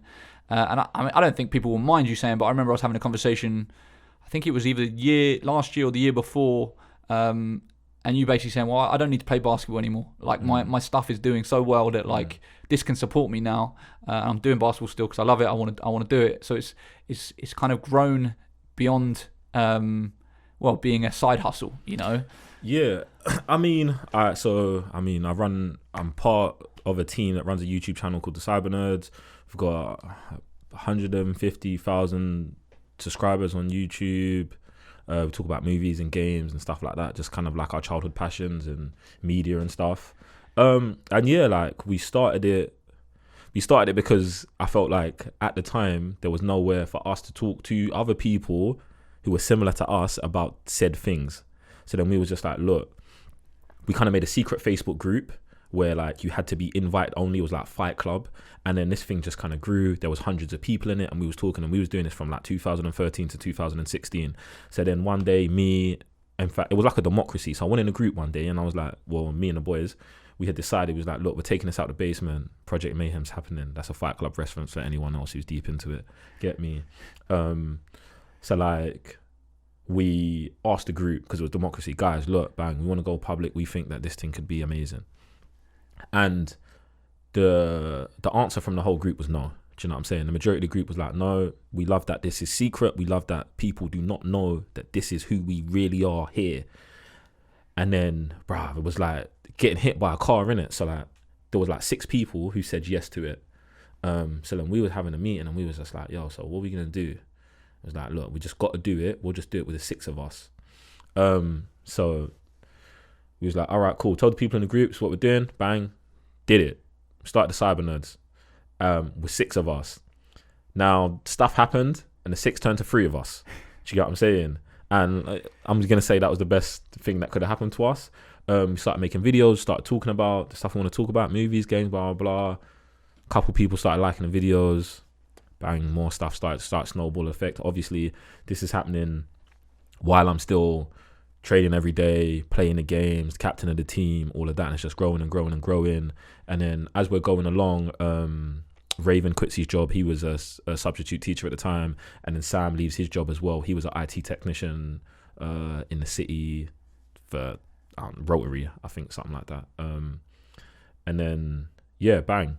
We just started doing it like kind of like full time, more time. And then it turned from like me being the one who was most flexible because I was playing basketball and I only had to be like away for 6 hours a day, to me being the least. Do you know what I'm saying? Like, they're full time now. Yeah. And now it's like, all right, guys, look, I got to go Europe for a week. And then when I come back, I've got training every day. Do you know what I'm saying? And it's like, last season, with the season having to add 10 games, with us playing in Europe, and then through the Cyber Nerds, I got an Amazon show called The Screen Test, where I was talking about movies and games. Like, this opportunity had come up through the Cyber Nerds. I'm doing this as well. That's on Amazon Prime. That's on Amazon Prime, yeah. So I have a mad schedule, like, and I just felt like, it's definitely too much. Do you get what I'm saying? And I just felt like, and I'm not saying that it wasn't the Cyber Nerds making this decision to retire. It's not what happened.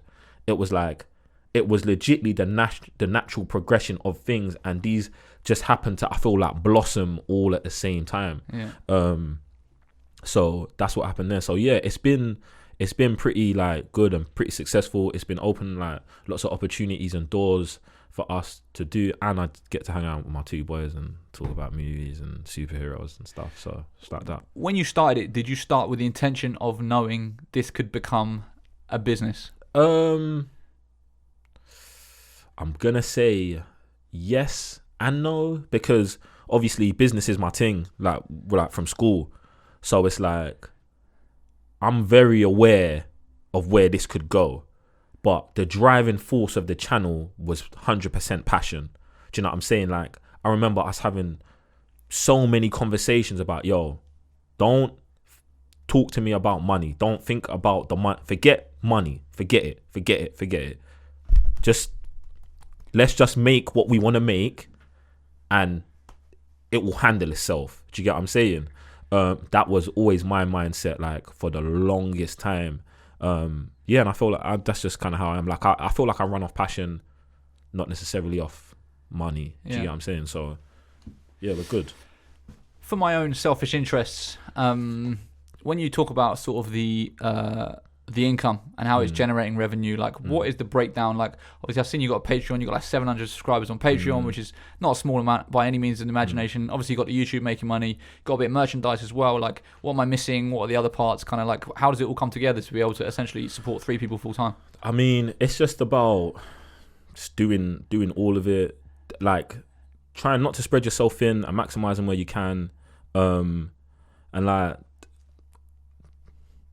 just making good content, trying to get brand deals. Like, we've got lots of people who work with us outside of the 3 of us. Do you know what I'm saying? And I feel like putting a team together that is all kind of aiming for the same thing kind of naturally happen for us, and then that kind of like help bring in other revenues of money. Do you get what I'm saying? So it's like, you know, we got like brand deals. We'll do brand deals for stuff like Marvel will be like, guys, make this video, talk about our toys, talk about this, talk about that. And it's like, we'll like, if it naturally fits into what we do, we'll do it. And if it doesn't, then we'll say no to it. Yeah. So that's the kind of how it works. Also, like I said, with the Amazon show, like Amazon came in and were like, Joe, like, you know about movies, bam, we want you. So Amazon, there's a bag coming there. And there's just places you've just got to like bring it all together. Like with the Patreon thing, Patreon's really interesting because it's like, started Patreon, like I was watching videos of other YouTubers and like everyone's talking about Patreon. I was like, maybe we got to try this Patreon thing. So we had a Patreon for quite a while, and I felt like we had Patreons, but it wasn't, I would say it wasn't doing well. Like I was like, it's definitely got to be doing better. But then we just kept on working it, and now like we've got up to like, I think the most we've ever had for 1 month was like 1,000 Patreons. But then obviously, so Patreon is like a subscription service where you pay a membership and like you support your creators. You know what I'm saying? Usually like fans or supporters do it for the creators because they know creating content's hard and it doesn't necessarily pay very well. Monetizing content is very hard. It's very difficult. Yeah. So on Patreon, they can do that. So like we just started making Patreon exclusive content, but it was the content that people wanted to see on our YouTube channel that we'd never done on our YouTube channel, which I then felt like wasn't taking something away from our main audience and given to these people over here. It was just we've now created a whole new stream of content for you guys over here that are supporting our lives and our dream to do this. And then, so that's kind of how Patreon started improving and stuff like that. So Patreon, merchandise, brand deals, and that, and then just keep. When you're talking about brand deals and stuff, do you have someone representing you that has the connect between you and the brands? Yeah, so I mean, we've got an agent. She's amazing. So she will like, if a brand comes to us, if we get an email from Hoopsfix and they're like, guys, we love what you do, we want to blah blah blah, we're gonna just give it to her. And then she's going to deal with everything because we've got videos to make and stuff like that. So she would negotiate that. But then we'll also work with another YouTube management company that like specifically handles how our YouTube looks, behaves. And then they reach out to, they've got companies that they usually work with that will bring in deals and stuff like that for us there. So that happens as well. So knowing all that you know, and knowing that you know British basketball pretty in depth, and you know Hoopsfix in depth, if you were to look at Hoopsfix and were to be giving me advice about how you would monetize it if you were me, and I'll put you on the spot here a little bit, but do you feel like what do you think it would be, or also do you think, and I know we're having this conversation a little bit beforehand before we start recording, like is the market mature enough to even support a creator in the same way that, you know, obviously movies, massive industry, isn't it? Like it's completely different. Maybe the market isn't big enough to make it work, but like, if you were Hoopsfix and you were trying to monetize what is essentially a content site at its core, what would you be doing? I mean, I think firstly, just to give people more context to the conversation we was having before, I think that but like the situation with Hoopsfix is similar to the situation with all basketball players in the league who want more followers. Do you know what I'm saying? So like the industry, the British basketball industry, let's say community socially is like capped in it at like, I want to say around 30,000 followers in it. Like you're going to struggle to find someone who's in British basketball who's got more than 30,000 followers who isn't doing something outside of British basketball. Now, like, I kind of do lots of research into stuff. I spend my time doing this. So like I would just go around and look. Like I know that because I looked. Do you get what I'm saying? I looked, you know, I went around, I was like, all right, cool, right, man. Sam's been doing this for a minute. He's got 20k followers. No offense. 20k followers is amazing. It is amazing to do in British basketball. Do you know what I'm saying? The level of consistency, the quality of content you're putting out. Do you know what I'm saying? So I want everyone to understand that. But like, if the ceiling is where the ceiling's at, like you kind of can't get through it. Do you know what I'm saying? So then let me get back to the players. So like players will average out around 2-3K followers, yeah? And like, let's say you played for GB, maybe you've got 5. Get me? Let's say you went to a big school, maybe you've got 10. Like, there's these points in life where you just picked up a bag of followers. Do you know what I'm saying? But yeah, we're all gonna stay in that realm unless you see someone do something outside of that realm that reaches a audience that is bigger than our 20k cap. Do you get what I'm saying? So like, Ovi goes on Love Island, bam, 2 million followers overnight, instantly. It just is what it is. Like, more than the entire BBL and all the franchises combined. Put us all together. Ovi's got it done. It's a wrap. You get me? And it's like, I think when I was not seeing these things, like I feel like I've always had an understanding of it, because like, if you go back, and this is one of the reasons why I never delete anything off my Instagram. It's like, I want people, if they've got the time or if they want to, you can always just go back to the beginning and be like, right, Joe has been peppering Instagram from the day he started. Do you know, I've tried so many different strategies, schemes, things, all of this year to like try and just kind of have a good Instagram. And I felt like Instagram was kind of the one I kind of gravitate towards Instagram, because it's like pictures, it's kind of easy, and like Lions has got photographers and stuff like that. So you can get pictures, like I've got a constant stream of content, I can just do this. So like there was stuff like that. I'm digressing in it. Basically, let me get back to Hoopsfix. So because of our conversation earlier, and you're like, you don't really want to step out, and we've kind of had this conversation because I always think this about Hoopsfix. Like, yo, if Hoopsfix covered NBA, and you'll see there's some other basketball media outlets that cover British basketball, but they cover the NBA, you're just going to get more clicks, you're going to get more likes, people. It's just the way it works. Do you get what I'm saying? So then that would be an obvious... It's funny you say that, because a few years ago, back in the early days, I actually did do the NBA stuff on the website for a while, and it was easy traffic. Like that, at that point, we were averaging like 40,000 unique visitors a month. And the one thing that you have going for you, if you're targeting a UK audience, is obviously the time zones. So like, when the UK is waking up, you can start putting that stuff out just as when people are waking up, and so they'll actually end up clicking your stuff rather than the stuff that was going out 6 hours before, when the games were finishing.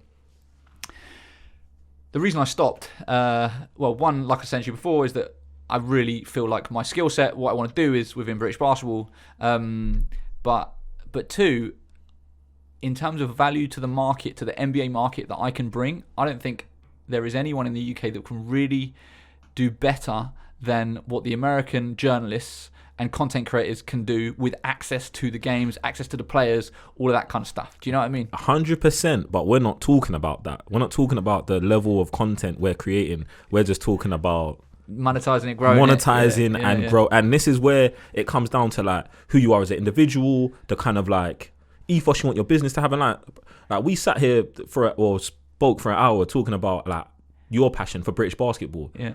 That's where the conversation stops for me. Sam, like, is what it is, bro. You've got to be the innovator of the thing. Do you know what I'm saying? Like, you've got to be the one that breaks the 30k cap. And that's a big responsibility for you. But from what you've told me, like, that's what sounds like the mission that's in your backpack. Yeah. Like, there's nothing you can do about it. It just is what it is. Like, and I think that's where like, I just have to be willing to accept that it's a longer road. It's going to take a longer time. But then that also means that the rewards will be so much sweeter. Like if British basketball was to reach this potential that we all talk about, that so many people have seen over the years, I'm in a very, very strong position 100%. To profit. But like, until that happens, it's going to continue to be a grind, continue to be a struggle. And I've got to keep trying things, experimenting, and working out the best way of, monetizing it. Because it's one of those things where, like, I know that I provide value to the market. I just haven't worked out how to extract that value back to then be able to monetize things successfully. But, that I think comes with time and continuing with experimentation and seeing over time. Anyway, I don't want this to become about... No, bruv, listen, I love this conversation, innit? Like, and I feel like innovating is the thing, innit? Because you've got to do stuff that might take you out of your comfort zone. You've got to do stuff that your audience might not even understand. Yet. Yeah. But when it catches up, like you said, you're gonna be in a very good position. But like, you know what I'm saying? Like, it's a tough responsibility to have. But you've got one thing that I do super rate is that you know the mission, you know it, you're aware of it. And I think this is the issue for lots of other, like, if we're talking about guys doing stuff after they're retiring, if we're just talking about clubs in general on how to present players and their team and their brand, they don't know, they don't know what they're actually trying to get across. Like, they don't know, they're not self-aware enough to understand, maybe we should do this, maybe we should look at this team, maybe we should look at this other sport. Yeah. Do you know what I'm saying? And then take things from there. And I feel like that's one of the things that I just spend a lot of time doing myself. Like, all right, so what is it like? What is don't know, I'm going to pick volleyball. Not volleyball, netball. Because like, I know like a couple netball players. So I'll be like, oh, what are these lot doing? Like, what does their Instagrams look like? Do you know what I'm saying? What does a professional hockey player's Instagram look like? Where do I fit in all of this?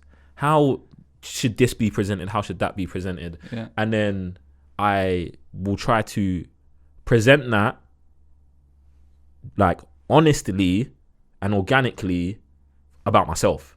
Do you get what I'm saying? So I would never be doing things out of my own skin. Like, I'm not gonna, I don't know, go on top of a building and take a crazy picture just for Instagram because I saw whatever LeBron do it. I'm not doing that. But like, if it just that is actually part of my life, yeah, cool, bang, it makes sense and it aligns with what I'm doing. About I'm gonna make more of an effort to make that happen. You know I think so much of it is about educating the market, and I have this conversation with Bradley all the time about, you know, we look at other sort of the meme accounts on Instagram, you know, the big pages that do crazy numbers off NBA content and the type of stuff that they're doing. And then we're like, how can we apply it to British basketball? So, for example, just doing stuff where you have 4 different headshots and you say, would you rather have, you know, Devin Van Noostrom's handles, Miles Hessen's bounce, Dan Clark's shot, whatever it might be, and doing stuff like that.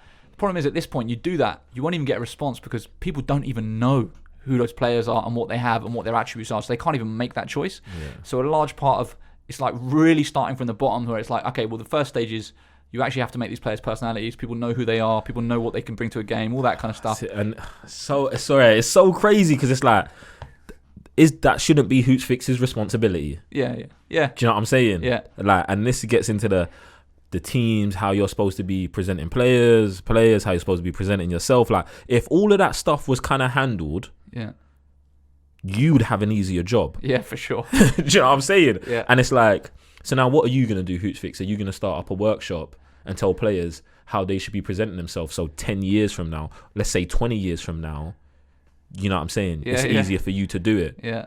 Like... Yeah. It's a long road, man. It is. It's a long road. Yeah. But like you said, I'm willing to accept the mission. Like, I understand that it's a long road. But yeah, I do think that I just know that it can work in this country. Do you know what I mean? I really believe that it can work. It just requires a lot of experimentation, throwing things at the wall and seeing what sticks. But yeah, whilst you're in it, it's like there are many days where I'm just like, what am I doing? Wasting my life. I'm 11 years deep, and you know, this is not how it should be working out by this point. But you're not, man. Like, bruv, like I said, you've been here since day one. Everyone knows Hoopsfix, and in terms of like doing content that other sites are doing it, even though the other sites are doing it and they're getting lots of traffic and they might eventually get more followers than you, it's like the brand. Do you know what I'm saying? Yeah. Like, do you want to be the best meme account? I don't know, innit? Yeah. Someone wants to. There's someone out there who's just a comedian who's like, if I got the best meme account on Insta, I'm good. But if you want to be the most professional British basketball content, like just outlet, you might not have 2 million followers. Yeah. You might have 50K. You might have 10. Do you know what I'm saying? Like, you got to accept those things as well. Do you know what I'm saying? And some of us don't accept that, and then you end up wasting your time. Do you know what I'm saying? Because you're trying to do something that's not going to translate, blah, blah. And I also try and say to people all the time when, you know, like I'll have calls with British brands or individuals about building their social media following, and I'm like, it starts with what you actually trying to do, because it's like people just say, I just want more followers. Well, why? Why? Like, what are you going to use that for? And this is where, like, and this is exactly what you're saying about meme accounts versus an engaged following. Like, I can do an event and sell 700 tickets. There are many accounts with 100,000 followers, 500,000 followers. They say they're going to do something, ain't no one showing up or paying money to do that, you know? And that's where the value is for me. It's like, I want to build an audience to be able to do the things that I'm trying to do, to help market the things I'm trying to do. That isn't the end goal, if you know what I mean. 100%. Like, and that's the thing. Like, I speak to people about it a lot because, like, lots of players will come to me, Joe, how do I get more followers? Joe, like, did you go to an event and get more followers? And I was like, nah. Firstly, I was just trying to do bare stuff anyway, just trying to see. Like, I was at the phase you're at, where you're asking me. I didn't have no one to ask, so I was just trying stuff. But then after that, it was like, I think we was at YouTube for an event, so we won a competition, YouTube Black contest. The Cybernerds won it, so I had to take a week and go to, like, stay in central London, and we was in the YouTube studios. And then this was the week that I think, like, it was the BBL put out a post. This was before Ovi signed, saying, "Oh, we want Ovi to come into the league." And then I kind of, like, lost it. Like, I woke up that morning, I was just like, "Yeah, this shit's enough." Like obviously Ovi's got a large following now because he went on Love Island, and you guys wanted to come to the league so you can just exploit his audience. And I'm like, this is just more of, like, people trying to take away from players. Do you know what I'm saying? Like, they're not thinking about, does Ovi's career need to come here? Like, is this going to be the best thing for him? They're just like, oh, what can we get? So I kind of lost it because on the other side of it, I was like, I know guys that have been in the league for years, got businesses, good businesses, successful businesses, that the BBL would never, like, retweet, would never share. There's not even, like, the back page of, like, you know, the BBL manual. Like, you know, when you go to the finals, they do the whole program. There's not even a back page where it's like BBL player businesses or something, just a throwaway. There's not even that. But, like, because my man's got 2 million followers now, he's got to be in the league. He's got to do it. Like, come on, man, it's too much for me. Do you get what I'm saying? Like, that kind of stuff really pisses me off. So then I did a huge rant on it just on my Instagram story and went out, and then it was like, I started getting more followers, and it didn't even make sense to me because I was like, I didn't know like why this would have traction or anything, but that kind of started happening, and then from there, I was just like, I felt like at the time, like, what I was doing was just working, so then I just carried on doing it, and it kind of snowballed, and I feel like being verified, having the Cybernerds, all was kind of like just another bucket of water getting thrown in, and then it just kind of carried on growing and growing and growing. Your Instagram's like approaching 100k now, right? It is, which is scary because I'm like, because I feel like if you're an influencer, and this is what's weird, because like I don't think I'm an influencer. I think the Cybernerds are influencers, but like I'm just Joe, professional basketball player, British professional basketball player, who has lots of followers. So then I'm like, what do I do? Do you know what I'm saying? Because it's like if I follow him, like I know influencers or see their accounts, I'm like, all right, cool. Like you do bare stuff. Like you talk to your audience all the time. You do, and it's like I find myself in between. Maybe that's who I'm supposed to be, or this is what I'm supposed to do with a following. And then I'm a professional basketball player, bruv. Like I don't want to do that. I don't want to talk every day about this and have to pretend. Not pretend, because obviously it is some people, but like I don't want to have to be OD motivational all the time. And then these were all the kind of lessons that kind of shaped me into who I am now. And it's just like saying what you want to say, being true, either whether it's positive or negative, and just expressing myself that way. And I felt like when I started understanding that, it was kind of easier for me to like navigate the whole thing. But yeah. The irony of building a following is that in a lot of cases, the bigger the following gets, the more you start questioning what you're posting because of the reaction, and you actually get away from what got you there in the first place. Yeah. Do you feel a pressure? Like, are you when you're posting stuff, are you thinking there's a lot of people listening to this? I got to be a bit more careful about what I say or the things that I do, or do you think you're pretty okay with it? I think I'm always pretty self-aware about what I'm saying, what I'm doing, but at the same time, I feel like being authentic is the most important, because like I feel like when I was growing up, I just kind of learned how to talk in interviews and stuff like that from like seeing whatever other basketball players. And then I kind of just realized that like, this is what I feel like it's wrong, innit? I feel like in an interview, if I get asked a question, you should just tell the truth, innit? Just say how you're feeling. And lots of guys are gonna, yeah, man, you always tell the truth. Nah, bruv, you've given a political correct answer. Do you know what I'm saying? Like, you wasn't happy with the last play that was called. Yeah, and I'm just saying, like, I feel like being more transparent will work for you, the individual. I'm not saying it's gonna do wonders for your career, innit? Like, but I'm just saying I feel like that is just who I am, innit? But maybe because I got a larger following, it was easier for me to do that because, like, I've got a larger following. Like, you can't, like, you're going to be like, well, Joe's telling 50,000 people that he's upset with lunch today. Like, you know what I'm saying? We can't just shush that. Like, everyone's going to hear that, so we're going to have to be better. Like, I've got a lot of leverage on them, but if they had the same amount, maybe I would be expendable. Yeah. Do you get what I'm saying? So I feel like my situation is a little unique and there's stuff, but I just feel like everyone needs to be more transparent. Everyone needs to talk to someone, seek out information, and yeah.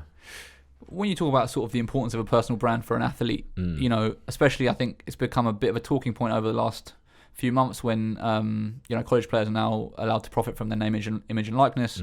And so you've got sort of, a lot of programs are actually employing somebody to advise, brief the athletes, help them with their personal brand. Obviously, you've kind of been in that world a little bit longer. Like, do you think it's going to get, or it is already getting to a stage where players with a bigger following on social media, irrespective of their talent on the court, will be able to potentially negotiate larger contracts because they can put certain things, you know, through their social following into part of that contract? It is going to get there because we just don't understand, like, I don't know, moderation of things. Like, we're just, like, I don't know why, but just as humans, it's just like, we'll just do things and we'll do it to the maximum until we realize, oh, no, this is actually detrimental to us, and then we'll revert back. So that's definitely going to happen, but I don't think it should be happening. Do you know what I'm saying? Like, we play a sport what is based on your ability to run, shoot, jump, all of that, and that should always be the most important thing. Like, just because I've got this guy on the team who's got 2 million followers, 5 million followers, whatever, he shouldn't be starting now. Like, if you're doing that, like, I think you're a clown. Do you know what I'm saying? Yeah. But you're gonna be like, well, I'm getting exposure worldwide. Like, I mean, yeah, I just don't know. I wouldn't be onto something like that. But I'm sure there's gonna be people who are like, if we get enough eyeballs, we can do whatever. We can sell out all the games. I mean, I don't know. They're not respecting the sport. Yeah, I mean, well, case in point, the Ball Brothers. Like, you look at the hype around. Like, I think Jello had a mixtape on House of Highlights of his 8-point game the other day, which, you know, and the thing is, obviously, he can still play basketball. He's still, you know, he's still playing at a relatively decent level or whatever. Yeah. But 100% the leagues and outlets will hype those players that have got the social following because they know it's going to give them clicks, and so as a result, you kind of get more exposure, and then potentially going to get looks that you otherwise wouldn't. Like Mac McClung is another one who, you know, was a massive mixtape player, kind of all over the YouTube channels, and now, like, anything he does in summer league, like anything he does, will get posted on the NBA channels, NBA outlets. Like, I do feel like social media is moving the power back to the player in certain situations. Yeah, I mean, but like, Jello's got 2 brothers in the league as well. Do you get what I'm saying? If he didn't have that, would the situation be the same? Don't know. Like, I feel like all of these situations are dependent. Yeah, they're all unique. It's not like everyone's running around with that ability. Do you get what I'm saying? But then at the end of the day, like, everyone's gonna get found out. Do you get what I'm saying? Like, whether, like, I don't know. Yeah, like, if you're playing at a level that's above you, will get exposed. Do you know what I'm saying? Yeah. Like, and it's like, do you want your 10 million followers to see that? Well, you know, if you're willing to trade that in for £2 million, then do it. Yeah. And if you're not, then don't. Do you know what I'm saying? You don't want to be Nate Robinson. You know what I'm saying? Like, get me. But if he's cool with it, do you know what I'm saying? Trying something new, he didn't. You know what I'm saying? It didn't work. I don't want anyone coming at me for this Nate Robinson thing. I'm not trying to make fun of him. I'm just saying, like, he's venturing into something new. You got to understand there's going to be downfalls with this. Do you know what I'm saying? So there's that. Like he was a meme for a week. Yeah. Like Yeah. that's good. It's gonna happen if you put yourself in positions that maybe you're not qualified. Yeah. To be in. Just as we start coming towards the end, just one sort of, I guess, quicker, broader question just about British basketball, the BBL and the teams in general. From a marketing standpoint, from a digital standpoint specifically, because I know that's kind of your sphere, what would you like to see the league and the teams doing? Where do you think that they could make big gains in terms of connecting with that core audience? Because just quickly on that topic, I've had loads of conversations with it. I feel like it's come up recently. I've tried to explain to a lot of people, the BBL's core audience is not the same 14 to 24-year-old player that lives and breathes basketball. They're two very separate things. And I feel like for the league and the franchises to break through, they need to somehow connect with that audience, which obviously you do, and other people do very well. But the league has just struggled to reach the audience that the brands are also interested in. Like, so, yeah, what do you see the league needing to do on that front? I don't really want to get deep into this because I feel like this is a job I should get paid for. Do you know what I'm saying? But there are things that in like that 14 to 20 culture that the kids are into. You've got to find common ground. Like, that's it. Do you know what I'm saying? You find the common ground and you go from there. Yeah. Like, I'm sorry, Sam. Do you know what I'm saying? Because I think that a lot of the time, and I might be being oversensitive with like holding back on an answer like that, but I feel like the whole exploitation part is something that is so deep in our league that like I'll say something here and then it might happen, and then I'm like that's the issue. Yeah. Do you get what I'm saying? Like, because I would think for someone like me who, I've played national teams, I've been around basketball, like, I'm not saying I want people to come and reach out to me, but then people haven't reached out to me, and it makes me beg the question, like, why would you not? Yeah. Do you know what I'm saying? Like, because if, like, some people have, some people have as well, but I feel like if you was trying to achieve something like similar, close, or just to find out, you know what I'm saying? Just to have a conversation, like, you'd reach out, we'd talk about it, and go from there. But I don't feel like that happens. I don't know why. And I'll just put it down to it's just me. I'm just a mean guy. So that's it. Like, everyone stay away. Right. So as is customary, I always like to wrap up with some quick fire questions. Right. And as you're sort of at the end of your career, I think there's a good opportunity to look back on the whole thing. And so we'll start with your favourite basketball memory. My favourite basketball memory. It might have to be. There's a couple. There's definitely a couple. I mean, winning the BBL Cup and winning the league that year. The year we did that. Both of those memories mean so much to me because, like, I mean, it was just everything that I'm trying to play for. Like, I feel like all the sacrifices we've been talking about earlier in my career, like not going to Europe, staying in London, potentially like not trying to force scoring more points, like not trying to be that guy like that I feel like holds lots of players back, was like justified in those moments. You know what I'm saying? Like, like, Joe, you're the captain, hometown team. 200 years from now, when they look back in the history books, this will be here. Do you know what I'm saying? Like, that means so much to me. So just as the cup was the first trophy we won, there was that. And then obviously winning the league.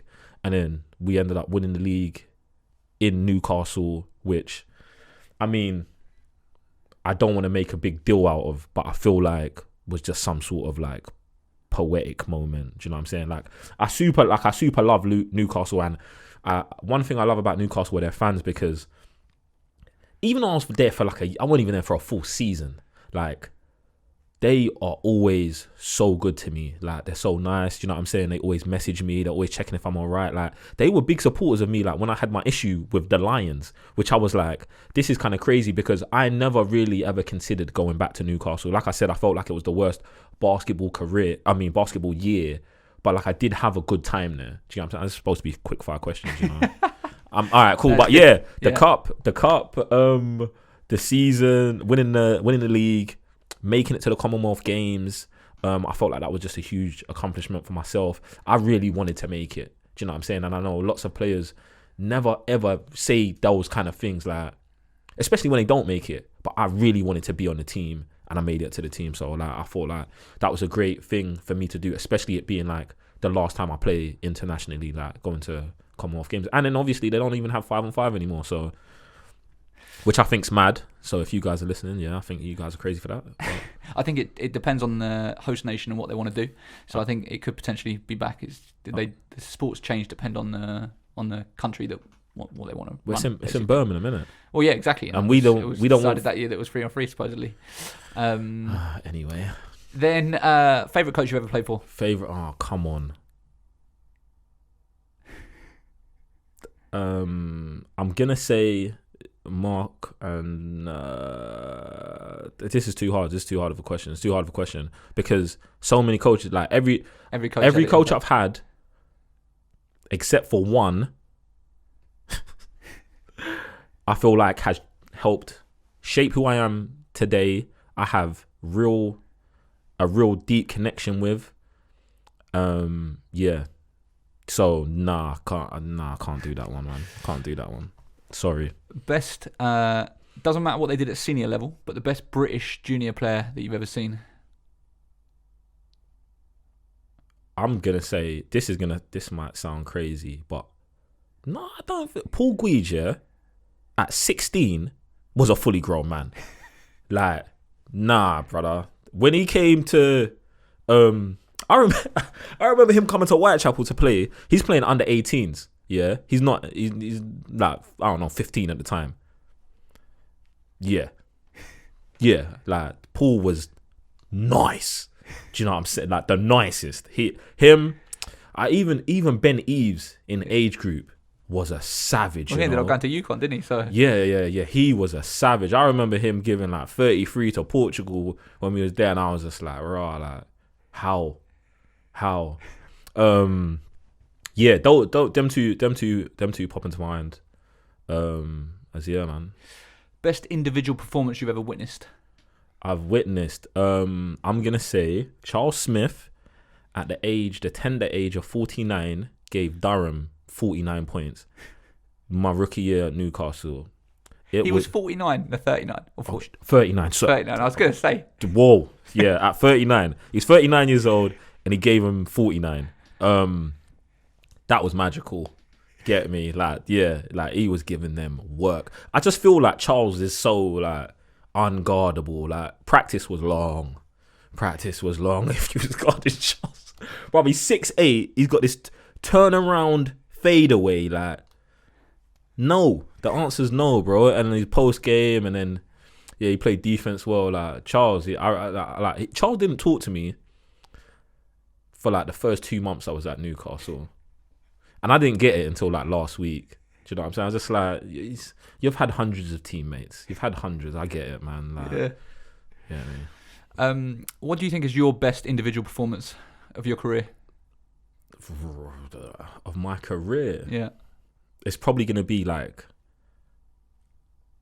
I don't know, a game I had 2 points or something. I don't know. I never really think about like my basketball like that, like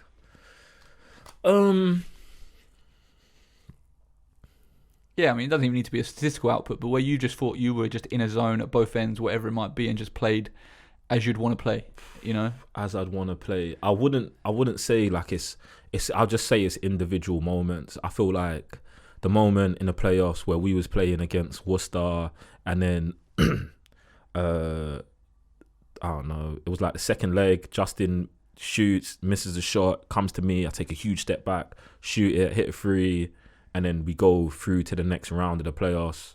Like, I just felt like moments like that, or even us in a trophy final against Royals that we go on to lose, there were like 2 big threes. Like in those moments, yeah, like, because they're the moments when I'm talking about basketball, these are the moments that I just think about at home. Like, I'm not talking about after they've happened, I'm talking about before. Like, even though someone would be like, Joe, you've got no right to be thinking about taking the last second shot.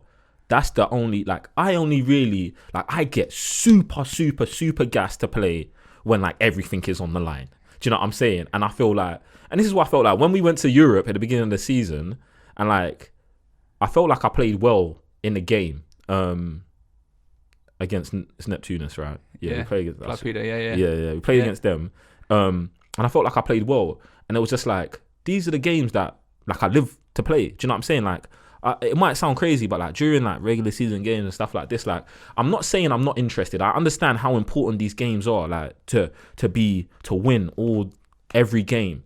But like those games where everything's on the line, I just feel like it's just a moments that I enjoy living in. So any kind of moment that we was in those kind of scenarios, and I was involved, I'm there for. So like maybe I'll throw the Europe thing in there. I would say there, come off the bench.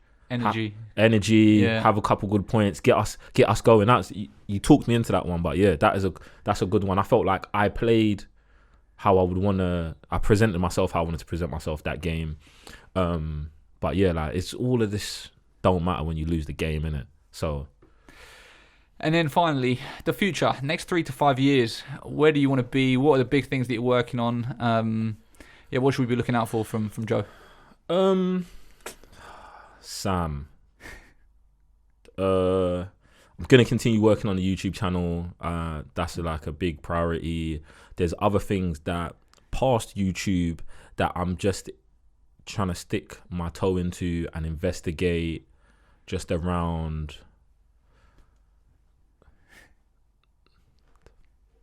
I'm trying my hardest. I don't know. I don't like talking about so much of the logistics of like future plans before I've 100% decided that's what it is. Yeah. So I'm definitely working on the YouTube channel.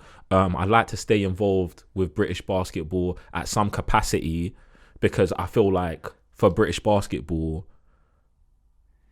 not they need it, but like I think if I was to like fully like step away, there's just no connection there. Do you get what I'm saying? You got to stay involved. You got to still know kind of what's going on. I feel like that might be difficult for me depending on like how certain things go with certain organizations, but that would be something I would like to keep doing.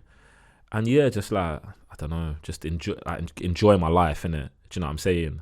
Like, I think that's really the most important thing for me, like stepping into this new phase, like not feeling like something's missing.